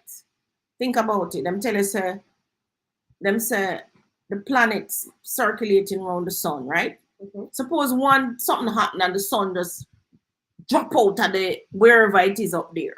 Mm-hmm. What do you think I got? The world will be shone into darkness. Yeah. Are the earth all of a sudden stop spins? Mm-hmm. So everything in life recognizes and works with that. No, as a human, you have to understand this. Even our animals understand this, right? So the goat knows if for some reason him go eat something upset him, know him have to find a piece of bush, we're going to neutralize him system, right? Like the other day, same Rambo and Mayor Road. I'm gonna keep my stomach. I'm having this serious heartburn. Barely could have worked. I said, come on, we'll jump in the car, we'll go in the shop. I say, buy Andrew salts. When him go in the shop, the lady tell him to buy milk. And him come out with the milk and I come with the Andrew. I say, go back in the shop and buy an Andrew salts and buy a quart of water. He went, pour out the water, make him pour the Andrew salts in it, fizz up. I said, drink fast before the fizz go flat. Drink. Within about 2 minutes, boom. Yeah, because it counteract whatever was going on. You understand what I'm saying? So you yourself know. So let us say I have a tummy ache, something happen. You say, all right, run for the busy. I remember run for the ginger. Because you know that it's like a balance back. It's like a counteract whatever is going on, right? It happens, and that is throughout your life, guys. And I'm going to show you now. So let's jump into the presentation. So today is, of course, about balance. So while Tony tries to get her thing going, remember you can keep the questions coming. Because when I finish, I can probably take the rest of questions, all right? Let me see if anybody WhatsApp me any questions, which I do encourage you to do because sometimes we just cannot see it. Because we're on the live, we can't get to two places. All right, so if you're seeing the screen, give me a thumbs up. Let me check. Two places. All right, so if you're seeing the screen, give me a thumbs up. Go ahead, Mom. All right, thank you everybody for tuning in today. It's Independence Day. The Grand Gala will start at 5:30. So we're jumping off this at 5 o'clock so that we can go and prepare to watch the Grand Gala, right? All right, so you know it's August the 6th, Independence Day for Jamaica. And we are what? Is it 62 years old? Somebody tell me, please. I don't remember now. 60 something now. And what a journey, what a trip. And if we had things out of whack and out of balance, then your country not going anywhere. All right, so we're real estate agents. We sell real estate. So if you have a property for sale, you can give us a call and we will get rolling and sell it for you. Now, I keep talking about balance. Jane Kingsford says, balance is not something you find, it's something you create. And I believe her. Now, the world as we know it, the creator set it up in balance for us already, right? The right amount of insects, right amount of birds, right amount of people. If you notice, he's set it up in a balance. You have life and you have death, because the truth is, if you stay here too long, you clog up the system and the earth can move and progress as it would, because the truth is some persons stop progress. So the creator in his wisdom designed death so that new life forms come and can help to make the world a better place, to advance the whole human race and all the other creatures that we have to take care of, right? So balance is not something you find, but something you have to create. And the creator already created the world, the earth, the entire universe. Call it what you want. It was created in balance. Thank you, Jane Kingsford, for that. So you yourself, as an individual, you have to find your own balance, right? You have to create your own balance. Albert Einstein says, life is like riding a bicycle. To keep your balance, you must keep moving. Yes. When my grandchildren are ready to walk, I tell my kids, I said, listen, we'll know they're ready to walk when you see them stand up and balance, meaning them stand up on their own and them not toppling and all of that. Once you see the child lift up himself on his legs and stand there for a while and can balance, so he doesn't need to hold on to any rails or any dress or any stool or anything. Him just stand up on the mold, let go, balance. He's ready, right? He's ready now to walk. And that's when I would usually step in now and teach them to walk. I don't wait on my kids or my grandchildren to walk. As long as them get the balance, I'm pushing them to walk. But life is like riding a bicycle. To keep your balance, you must keep moving. So when that child has his balance and he take the first step, he cannot stop. He has to keep moving, moving, moving. Just look at the child. Look at any life form that is born. When you see the kid born or the cow or whoever, as them stand up and then balance, take the step and then keep moving. So Albert Einstein said it. Life is like riding a bicycle. To keep your balance, you must keep moving. And if you want to keep your life, you have to keep moving, which is why the babies get up, stand up, balance, start to move, and then start to run, because this is how they're going to keep active and alive, with balance. Now, you all know what is balance. An even distribution of weight, yes, that's where the kid trying to distribute them weight, enabling someone or something to remain upright and steady. Steady, that's what it is. So if you're either thinking of your own families and your own jobs, right, you have to balance what you're learning. So you have to learn this part of the job, that part of the job. Because you try and maintain some balance. So you can be upright and stand up steady in your job, because you know this part, you know that part.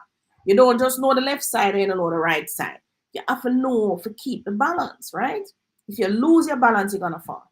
So she lost her balance and fell, right? You don't want that in your life, your business, your personal self, right? Balance is also a situation in which different elements are equal or in correct proportions. So you're baking a cake and you put more salt than should be there, or you put more sugar than should be there, you're not gonna have a good cake. Or you put more baking soda, or you not put no baking soda. So it's a situation in which different elements are equal or in the correct proportions. So it has to be in the correct proportions.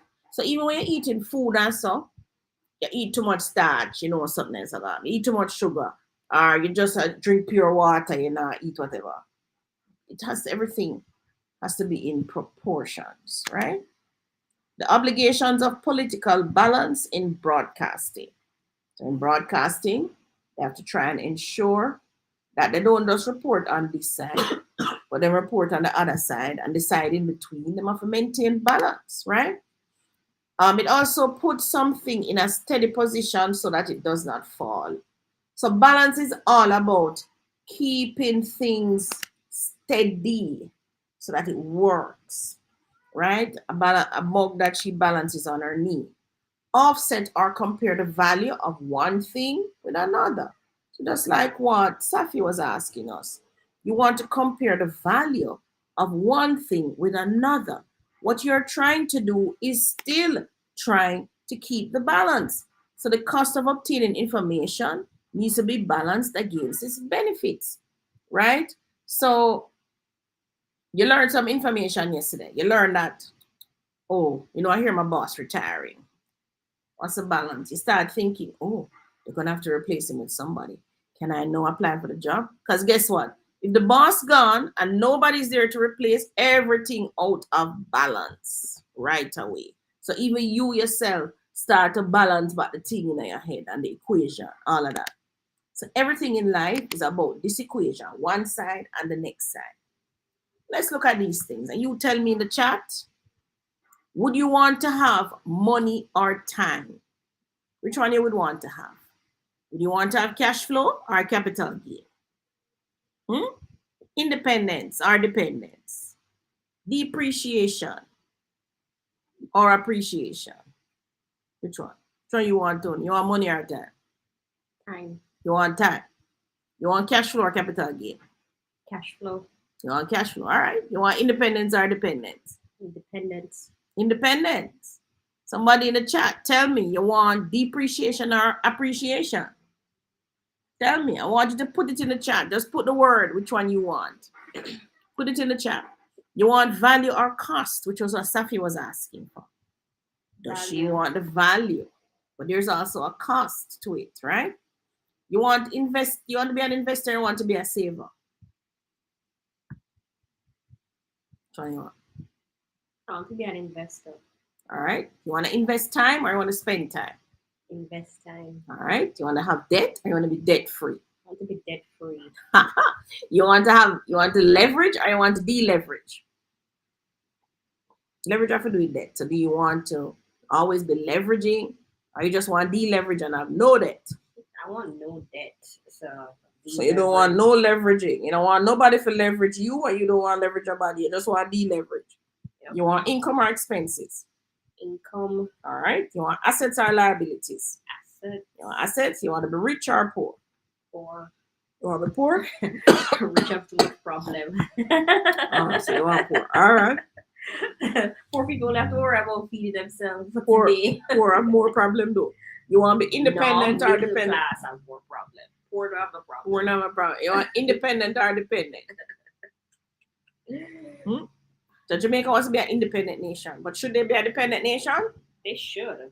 We should be a dependent nation. So which one you want? You want to be independent or dependent? I want to be dependent.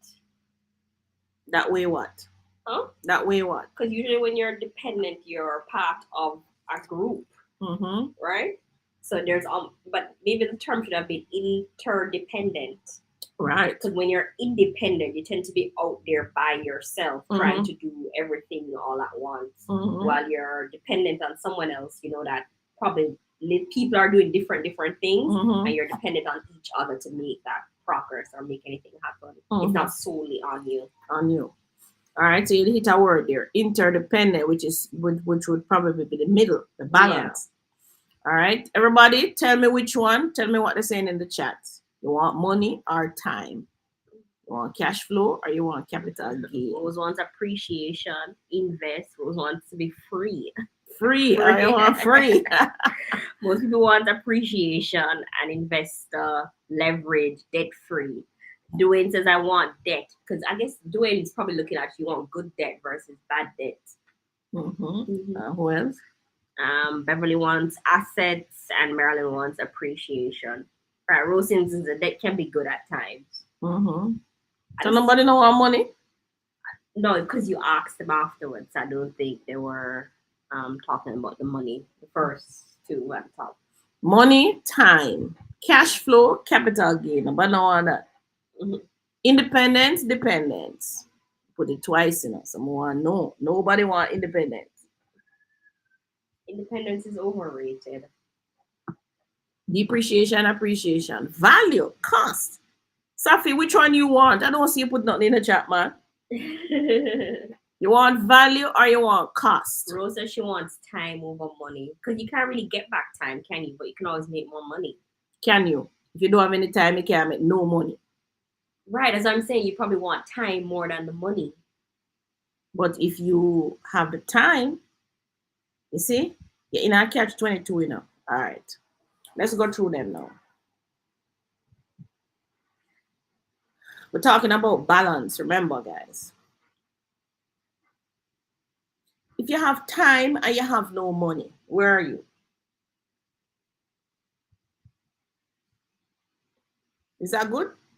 You have all the time in the world, but you don't have no money, you're broke. Yeah, but at least if you have the time, you can probably figure out how to make some money. What's the point of having money with no time? There's no time to do anything with the money. But you can have time and don't have any money.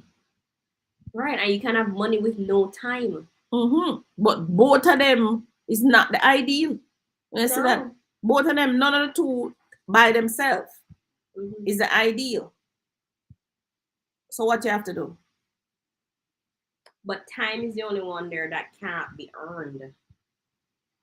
Time is what you have. Time is what you're born with, is what you're given. So you're already given time. You know? Time is not something that you have to earn. Time is there freely. It's like oxygen. It is there. So we are here for 2 hours. That's our time. But we choose to do this. Right? No. money versus time. We're saying, which one do you want? Some people choose money. All right. You have money, and as Tony say, you have no time to spend it. Never makes sense if you don't have the money. Or invest it or leverage it. All right. Yeah, you have time. You have all this time in the world, but you're still broke. So you reach 60 and you still don't have no money. So you got 60 years. So you had all the time in the world, but it still never help you. Yeah? All right. What another thing, guys? Cash flow or capital gain. But you know what? I still think I want time because at the end of a life, nobody says, I wish I had more money. They always say, I wish I had spent more time with family. I wish I had seen my grandchildren grow. I wish I had seen my kids. Yeah, but forget about them. Think about you now. Yeah, but it's yourself you're thinking about. Yeah, but all the things you're gonna miss because there is no time. But listen, you're not thinking about the Ferrari. We're thinking we're going to miss it. But you can only miss something that you have. So if you didn't have a Ferrari, or you never had any children or any grandchildren, this missing is only in your head. It's not real. At the end of your life, you think you're gonna miss money? But listen, what you have to think about is my life. If I reach 57 and I don't have any money, problem for me.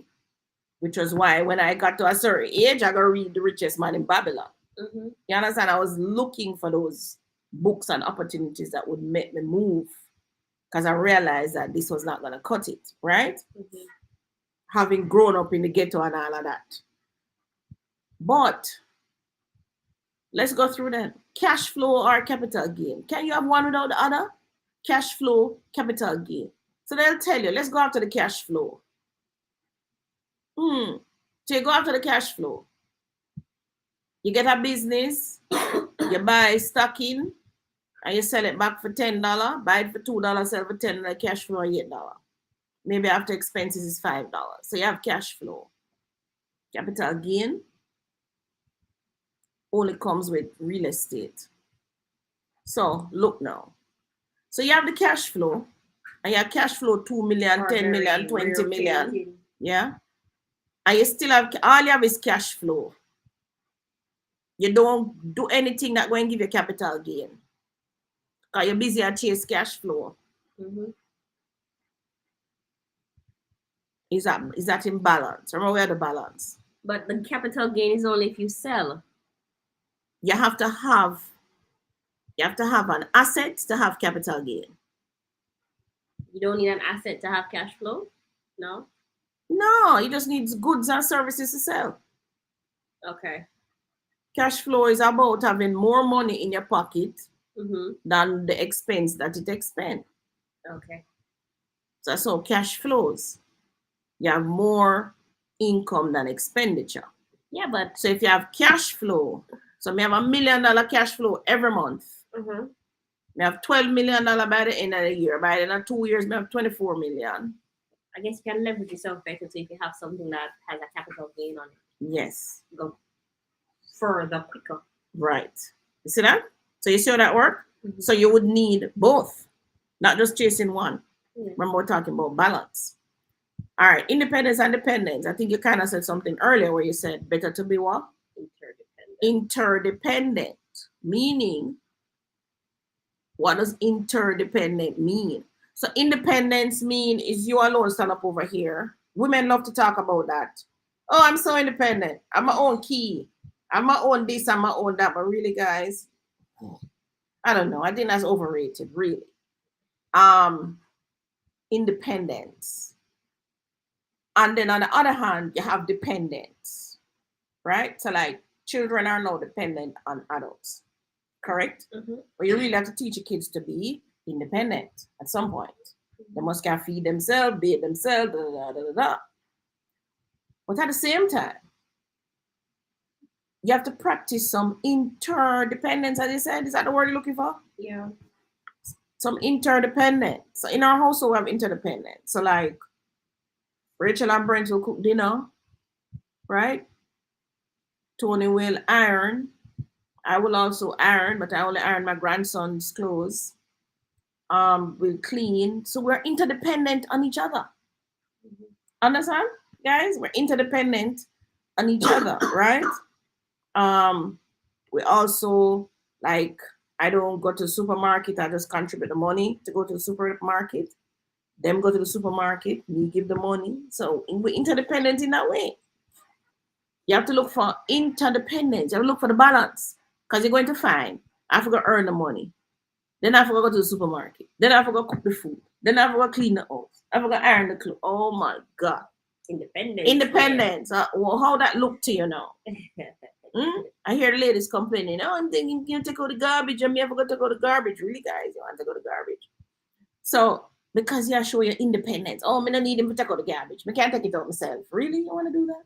I think most women have an issue with that, because he's going to stay there until maggots start taking out the garbage before he takes it out. Are you sure they're seeing us and hearing us? Yeah, they're seeing and hearing us. All right. So, think about it. We're talking about balance. Depreciation, appreciation. Depreciation built into the system. So when you buy a car, it depreciates. When you buy a house, usually it appreciates. So you have to find a balance. So it means you can't always buy things where depreciate. You have to balance it. You have to buy some things that are appreciating as well. And you still can't even buy things that are always appreciating. You still have to go find a way for balance. Because the truth is, depreciation helps you in real estate. Yeah, it does. It helps you in the real estate, the depreciation. How does that help, Mom? Because you can subtract the depreciation when you're doing your taxes. From the assets? From the taxes, from the tax, from the income, from the as an expense. Gotcha. So you pay less taxes. So you subtract it. Right? So again, it's not either depreciation or appreciation, but you have to find a balance. All right, Safi was talking about value and cost. How can you have value without cost? You can't. It's going to cost somebody, somewhere, something. May not cost you directly, but it can cost indirectly as well. So how you balance it? You have to balance. I know, because in order to get that 500 square feet, there's going to be a lot of cost involved. So much cost. There's going to be a lot of cost. No. So if you have to balance the value, which is your value, you know the value to you, and the cost, right? No. Opportunity cost of money. That's what you're looking at. What's the opportunity cost of money and the real cost of this thing? So one way you could probably balance it is to buy the bond. So you have your money in the bank, then pay the interest. They borrow against it, take the loan, and that way you have the bond, you still have the money, and you take the loan, but you still have to pay it back. But technically you borrow your own money, but you're getting the interest on the bond. If you just take out your money and go do the building, you lose the bond money.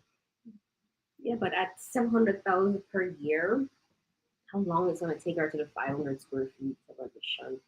You mean how long? No, she's spending the 7.5. She is. It's just that she's borrowing against it. I thought she was putting it on the bond. It's on the bond, but she borrowed against it. She borrowed about the 7.5 million from herself. Also, she's not just using the $700 gain to the addition. No. The interest will still go on the bond. But she borrowed back the money from the bank. The bank will gladly lend her. Okay. And the bank will gladly lend you. So you have to figure that out. What's the middle? Now, invest and save. Can you be one without the other? What are you going to invest if you don't save some money to have it to invest?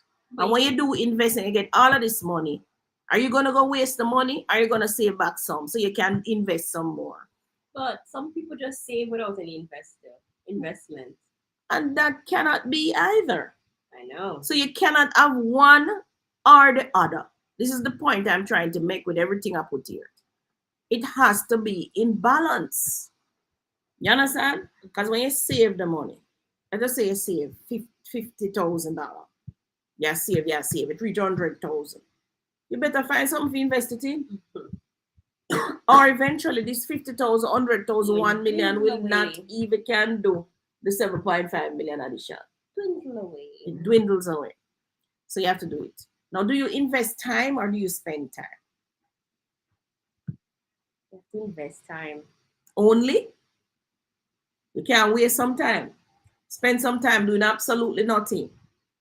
We do that when we're sleeping. I mean, we already spend 8 hours sleeping. Mm-hmm. Today I slept on the floor for 2 hours. Mm-hmm. My brain just gave up. But you have to invest some time and you have to spend some time. So you can't waste all your time and you can't invest all your time. You have to find the balance, right? And the balance don't mean, oh, let me spend 8 hours sleeping and then 8 hours investing in time, and then I spend 8 hours spending time. I know, like I don't mean that. I'm reading this book and listening to YouTube on productivity because I'm part of my thing in the last couple of weeks is just trying to be more productive. Mm-hmm. Right, Mom? So I learned this technique called time block, and what it does is it tells you for the 7 days out of the week, Mm-hmm. create time blocks of what your perfect week would look like. Okay. So whether it's every Thursday night, you're going to spend 3 hours with dinner with your spouse. Every Friday night, you're going to do pizza dinner with the kids, Mm-hmm. right? Every 7 to 9 a.m. in the morning, you're going to work on that novel you're trying to write. If you're going to learn a new skill set, if you need to go to the gym, whatever it is that you'd like to accomplish in life or for that week, you put it in time blocks.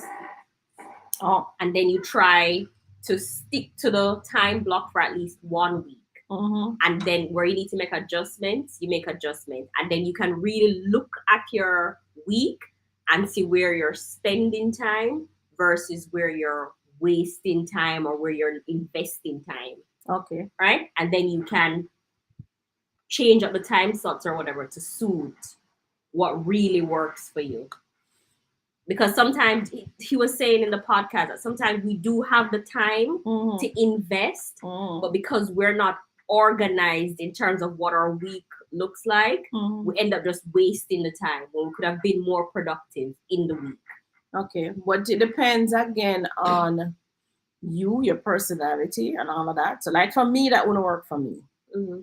Because I am a impulse person. One of my friends them call me now and say, Claudia, come go up a Blue Mountain, go look on some land, I jump in my car, my God. Even if I had a book to write or if I had something to do, right? And for me, investing time can be simply just talking to somebody, finding out, so where you work, so how can you help me with this? And I find out what they do, and I realize, oh, but this person can help me to do that. You understand? Mm-hmm. So just a simple 5 minutes conversation for me can be investing time because I've trained myself that way. So you have to understand that invest time, spend time, right? You have a free flow between the two. You can't just get set up in a waste time and spend time and you don't invest any time. You have a balance. Now, debt and debt free. If you're debt free and you start from zero, you start poor, and you keep yourself debt free, chances are you won't have any assets. That's a real thing. So you might want to take on some debt, but you have to balance it, right, Tony? Mm-hmm. You have to balance it. Not about keeping yourself debt free. As somebody said, there's good debt and bad debt. So it's not really about keeping yourself total debt free. You have to find a balance. Leverage or deleverage. Again, leverage is something that you need to use to leverage you up to somewhere else, Like when I was in the army and we had to scale a 10-foot wall, one of us had to go to the wall and the other one would give us a heist. So we run and then put out them hand and we step on it and then push us and we jump over. And when the last person go up there and them go up on top of the wall, then put down them hand and the person run, grab them hand and then pull them over the wall. So we have to leverage. You have to use something, somebody, an institution or whatever to leverage yourself. When persons call me asking me for advice on what to do, which institution to use, they're using me as leverage to understand or to take them to the next level, right? So you have to use both. You have to leverage and you have to deleverage. You have to know when to leverage or when to get the debt, the bad debt, the good debt, or who to call. And you have to know when to let go the debt, just the same, right? Can you have income without expenses? No. So you can't just want income, guys. You want income, but be prepared for expenses as well in anything, right? So it's not just about, oh, I want more money from a job. Yes, you're going to get more money from your job, but there will also be more expenses, right? You might have to travel further. You might have to dress a certain way. You might have to carry out clients to dinner more, whatever it is. But you can't have income without expenses. You have to find a balance. Can you have assets without liabilities?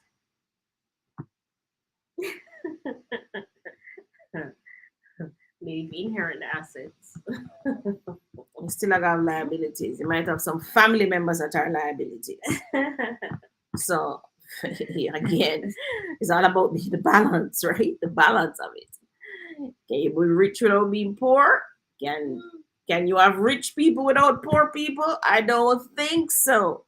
I know. As much as we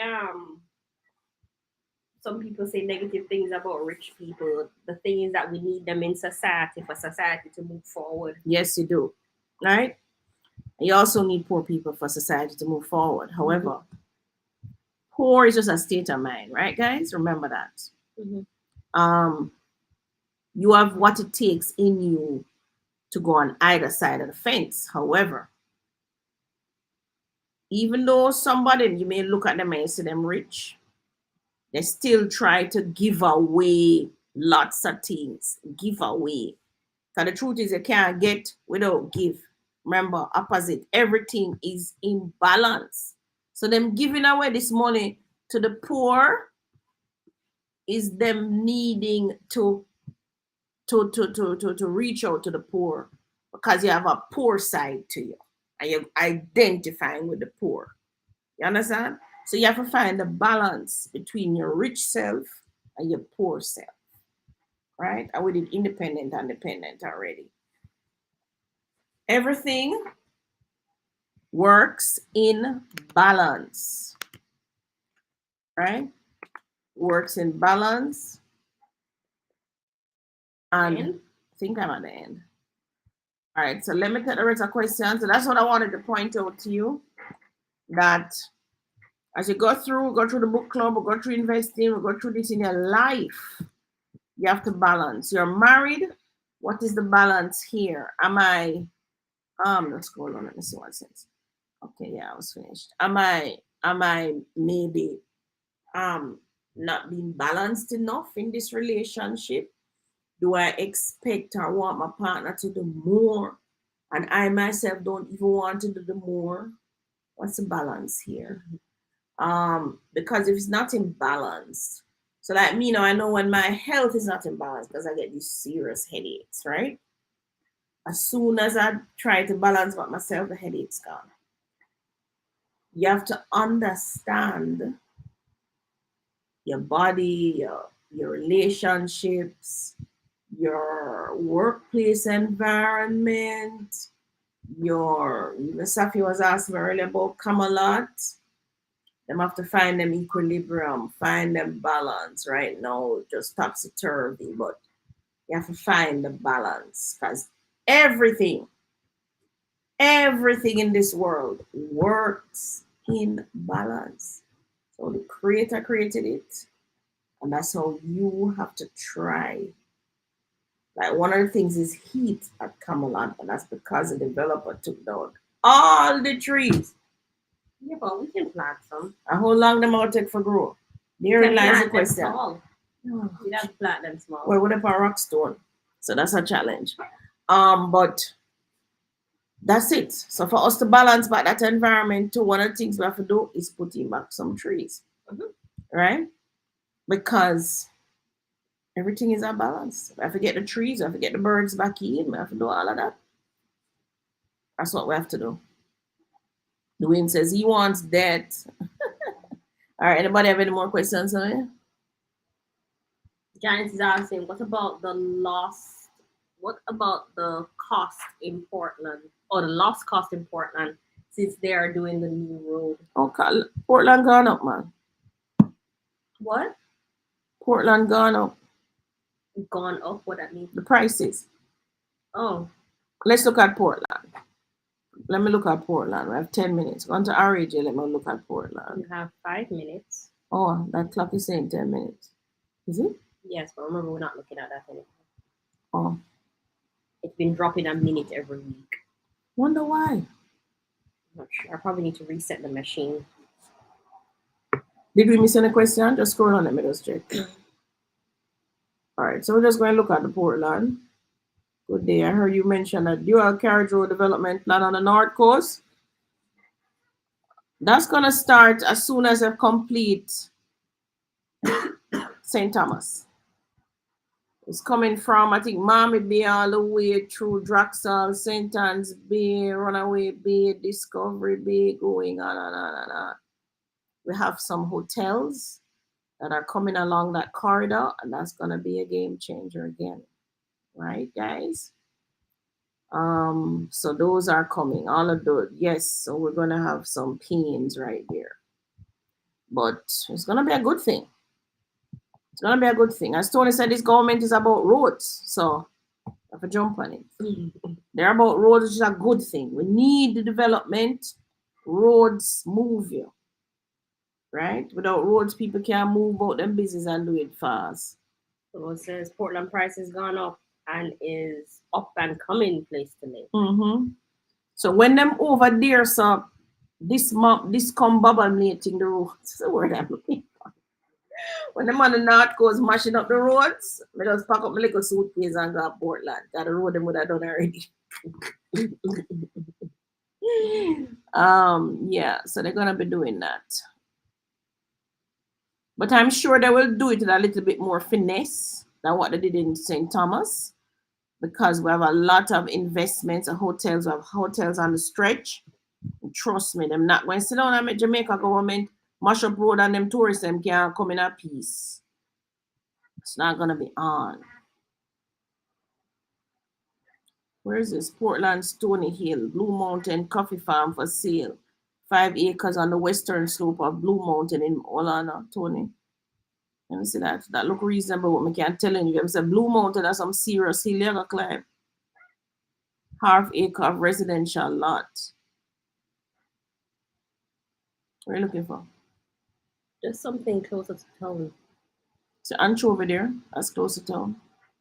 681,000, but it's a 33-bedroom house. These on the market, 340. Bayview Villas, 25 acres of land it's on. Oh, it's a hotel. Yeah. This is a villa. These on the market, 198. It's a 4-bedroom villa for 418,000. Is that Jamaican? What's that? 418 million? Yeah, it's probably US, but it's the system is just, yeah, it converted in Jamaican. So 418 million for a 4-bedroom what? 4 acres of land? Really? 418 million on 4 acres. Wow. I don't know where it is. At a glance, it doesn't look like $418 million worth. Must be somewhere nice. This is Portland. And there you go. All right. Go back. Let me just see some. Sun. Oh, a sun. Yeah, I know sun. All right. All right. Hart Hill, Buff Bay. This is 38 acres, 387 million Jamaican. Am I seeing right? Fair Prospect, Portland. This is 16 acres, 367 million Jamaicans. Hold on, Tony. Switch to US. Come maybe my brain. Let me just go up the prices that you know. I know about 60 million. Hermitage. No, but them a quarter acre. I'm not interested in that. More some development land. I know you had scroll down, but So just do the search for development land and my residential land. there's not a lot for sale in Portland. With the development land, or just to give me land over 5 million. 10 of them come up. All right, let's look. So you have Hartford, Portland, which is Priestman River. That's 30 million Jamaican dollars. 8 acres, quiet rural community of Hartford. Fruitful 8-acre agriculture or no. A little stream runs through this well-fruited property. Fruit trees include that. Let me see how deep. No, can't look from it. All right, Reach Falls, 30 million. How many acres? 3 acres. Ideal for ecotourism. Lush piece of land. Jamaica's most beautiful parish. Anything your heart desires. Short distance from the popular Reach Falls. Oh, Reach Falls up in the hill, man. Remember we went to Reach Falls? I remember it was You have my to drive through birthday. some bush. They said ecotourism. Where's the river? And it said this had a river? Yes. It did say something about a river, didn't it? Or did it say it was near? Or it was the other one? It was the first one, the 8 acres. That had the river. A stream. Oh. Wait, I don't Let think me they're see seeing. Let me Hold see on, this. I don't think they're seeing this. One moment. I don't think they're seeing what we're seeing. You sure? I don't see anybody commented it. Are you seeing? They're not seeing what we're seeing. They're not. All right, they're seeing this page. Hartford, Portland, 30 million for 8 acres. In a quiet rural community. All right. This seems to have a river. Let me see the stream. Picture with the stream. Only 4 photos. And then they didn't show the stream. All right. 55 million, Cambridge, Port Antonio, Dolphin Bay and beyond. Also the Trident Castle. Move to the extreme right fence line and see the town of Port Antonio. 7 acres of virgin wooded land, sloping and adjoining the Nonsuch Falls. Ecotourism possible, hiking and access from breastwork near the Port Antonio. 4 photos. Oh my God, this is hilly terrain. So I said hiking. Hiking, hilly terrain. So Nonsuch Falls office is right there. So okay, and as you can see, the rest of it not populated. So there's really virgin land. Yep. And then 70 million Betty's Hope Mansion Neil. And this is holy by acreage, man, 154. Land is gently sloping and experiences constant rainfall. Remember, under 2 titles volume that. Let me see. Betty's Hope. Hilly. These pictures look like from the valuation report. No, that up in a no man's land. Nobody will ever live there. All right. San. Portland is known for rainforests and untouched beauty and private need. Here is a once in a lifetime to own a waterfront. 209 million.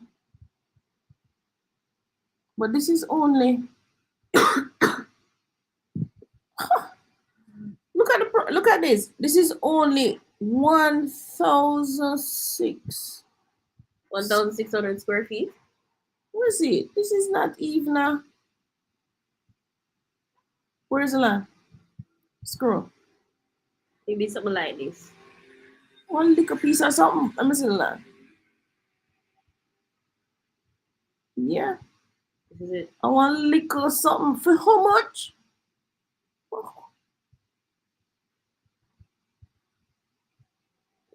Nothing to look at. I mean, the land is probably below. They say you have to build in the water, Not a cafe like what these people to do. And a cafe. Probably somewhere here, so because I think that they showed this building. Let me see the price. Price. Mm-hmm. Somebody trying to build something here. What is that? In the water? Yeah, they think you don't build this here. Brave. Okay. Coming on a bend. It's called San. 209 million. 0.03 acres. 1,600 square feet of land. It's not a lot of land. You have to be very creative to put something on that. Let me see, read more. It's not much.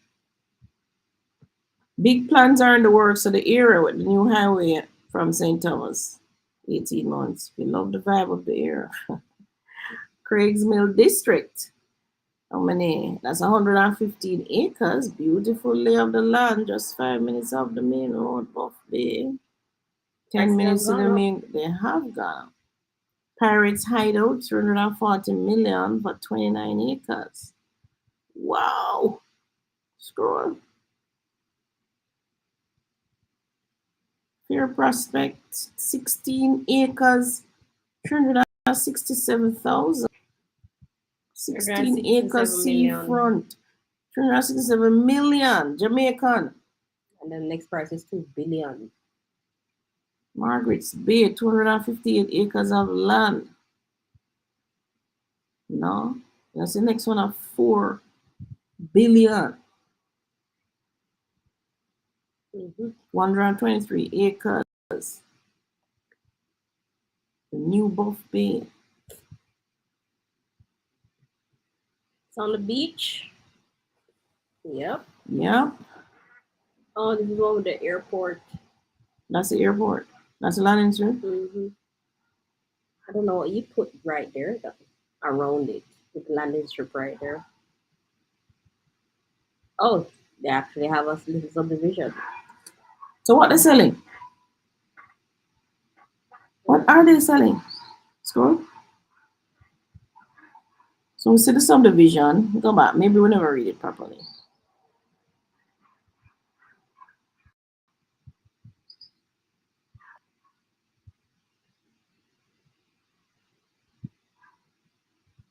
Which one is it? 250 acres. Quaint lush parish of Portland on the northeast coast of tourism powerhouse of Jamaica. This parcel of land is ideal for development of a beachfront hotel and luxury residences. The parcel is covered by lush greenery and includes 600-meter strip of secluded beachfront. The parcel encircles the Ken Jones Aerodrome, offering an investor the potential to develop the Caribbean's finest resort with access to a private airstrip. A truly unique development opportunity. The strip can be an additional investment. So you can buy the strip. Okay. But I wouldn't bother to put a development there and land the people right in the middle. I would abandon the strip. If I'm going to do that. But then, where's the nearest airport? What if Beyonce wants to visit Kingston? Their plane land directly there. I'd probably have a helipad, but not a.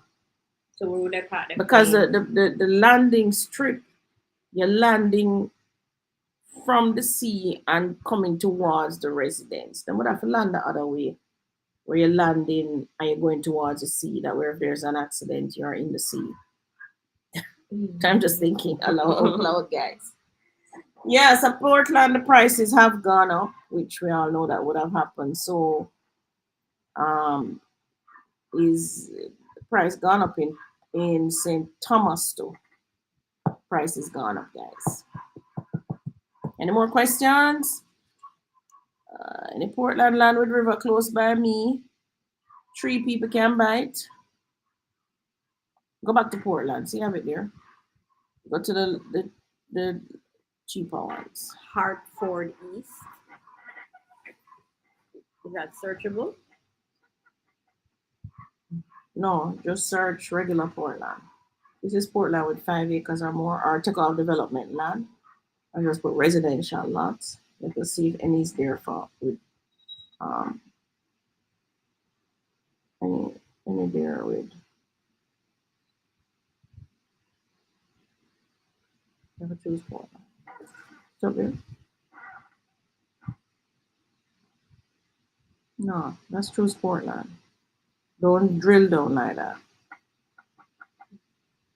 Search. Now this is seeing the screen. No, I took it off.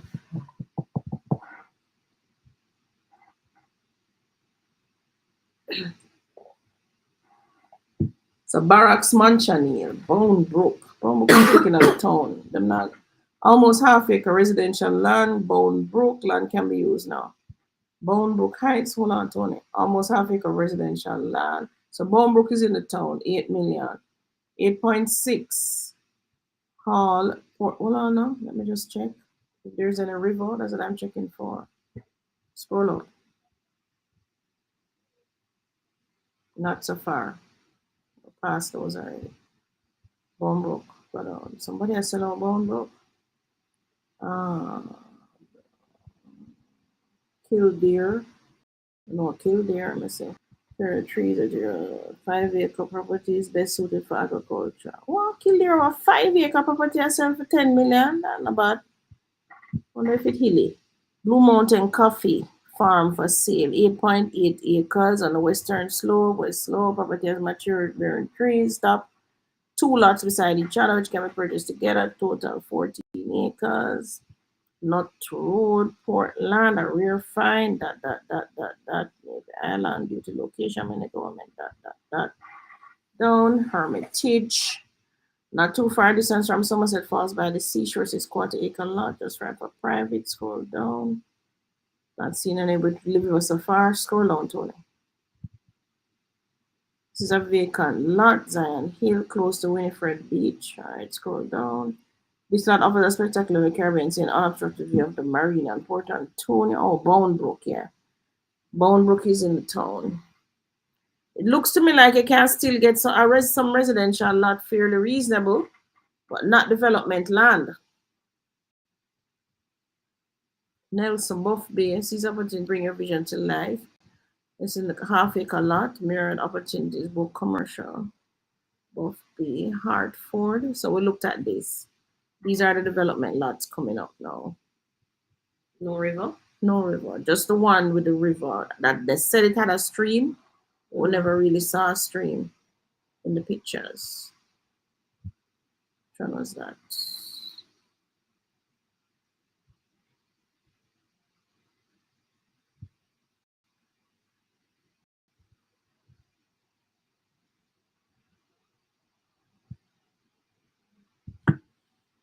All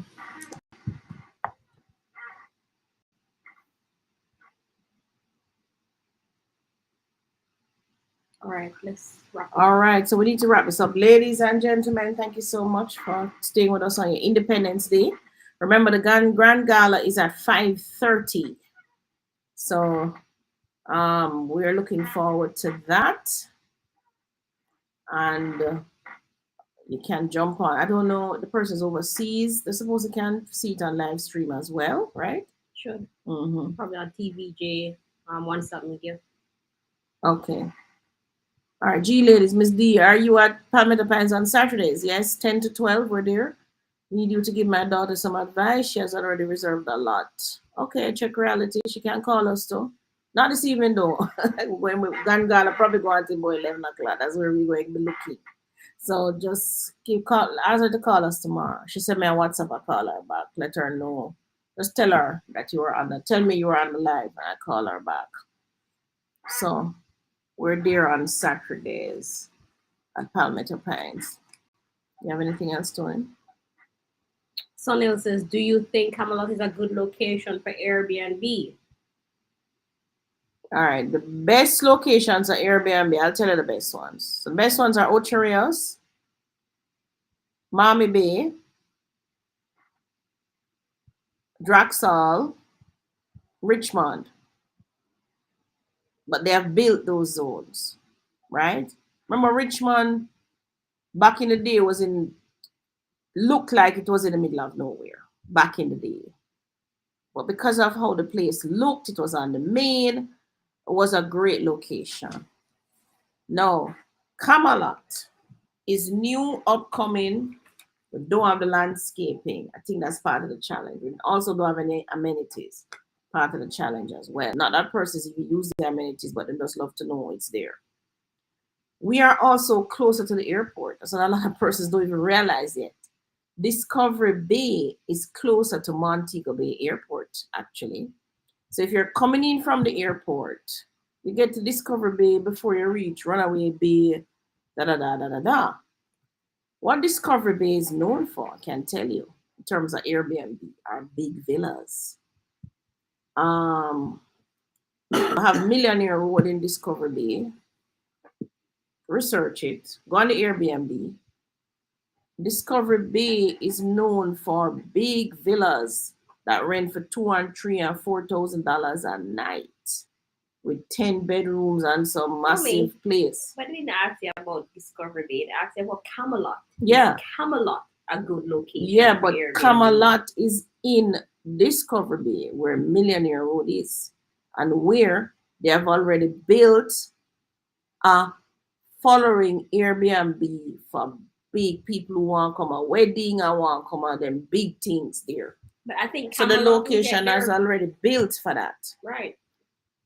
Camelot itself will it get there eventually with promotions and more people knowing about it. Right now, the people know about Draxal and Ochi, and I guess that's because you have Dungeon River Falls is down there. Priory have Smokehouse and those big functions that keep down on that side, right? They don't realize yet that Discovery Bay is only a mere half hour to Ochi and a mere 15 minutes to Runaway Bay. You understand? So, and plus the hotels are coming on the strip and them coming up closer to Discovery Bay as well. Mm-hmm. So the hotels themselves will build Discovery Bay as a location. Camelot is a new development. What Camelot needs to do if they want to set themselves for that market is to certainly start putting in the landscaping and just market it as one of the places that, like a Richmond, that you can stay, that you can do this, and you can do that. We're actually closer to the airport than what most persons don't realize. As the construction settles still. Yeah, we're closer, right? So, and depends on which section. I wonder if they're going to start Mommy Bay first. They may start Mommy Bay first. But it just has to be built. Right now, you're competing with Richmond, Draxal. You're going to be competing with Paradisiac soon, which is closer to a Richmond as well. So Camelot needs to find its equilibrium. I wouldn't say compete on price. I would say compete on quality. What you're offering. So, like, Draxal is flat. They have absolutely no sea views. Richmond in the Palms is flat, no sea view. The Crest have some views. Cool Shade, some person in Cool Shade have views. What Camelot have going for it is definitely sea views. And that's what makes a difference for a Camelot. The sea views and the close proximity to the airport, the closer proximity to the airport. That's what needs to be pushed. Right now, remember, Windsor development is still under construction. Richmond went through that whole phase as well. So did Draxal. Once I'm into construction mode, you're not going to see your return on the Airbnb, even on the capital gate, so fast. Camelot, the developer is still in. I'm just in phase 5, probably won't finish till next year. Can't be too hasty. You have to understand the dynamics. Now, those persons in Airbnb now need to just build their location. You have to do the marketing. Can't just put it up on Airbnb and leave it because you have serious competition, right? So you have to develop that and create the brand around the buzz. Most persons still don't even know that there is a Camelot. Maybe only who buy it know it, but the rest of the world don't know it. So Camelot themselves need to do something, need to do more to get it as a destination. It is a good location. You're right just off the main at the gas station, not even 2 seconds up the road. So that's good, right? And as I said, the sea view is phenomenal. I mean, you don't get that view in Draxon or Richmond. The sea view in Camelot is really crazy. And those persons up in phase 4 and phase 5, a them have sea view. When we talk about sea view, a them have it. So if we buckle down, put down the investments, put down the roots in Camelot, do the marketing. So because everything is marketing. People have to know about you. Everything is marketing. And of course, if we want to command the space, if we want to give Draxal and Richmond and all of them some competition, we have to put in some other infrastructure in place. We have to spend the money and put it in, and then we'll give them a run for their money. All right. But yes, I think it's a good investment. At 17.3 million, I'm not squealing. Even if I'd pay 20, 22, I wouldn't squeal. It's a good investment. All right.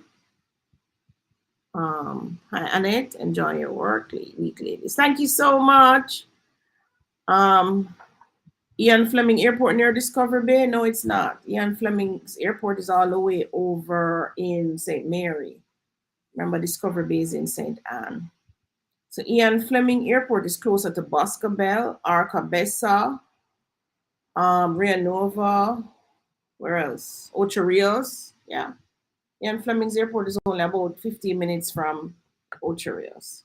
That's a small airport. That will never get to the I don't even think them have the land space either. That won't get to the place of a Montego Bay Airport or a Kingston Airport. All right. All right, everybody. Thank you so much for staying with us, and we look forward to seeing you next week. Remember, join the book club. The link is in the video, right? Yeah, it's gonna be. The link is there. If you want to jump onto the investment part, you can the link. But remember what I said. Those of you who have never been in one of our book clubs, join the book club. Don't make sense to jump in from the investment side. You don't have the training and the knowledge, right? So jump in. Thank you so much for staying with us. So we're going off to Grand Gala now. Bye, everyone. Bye. Have a good day. Have a good day.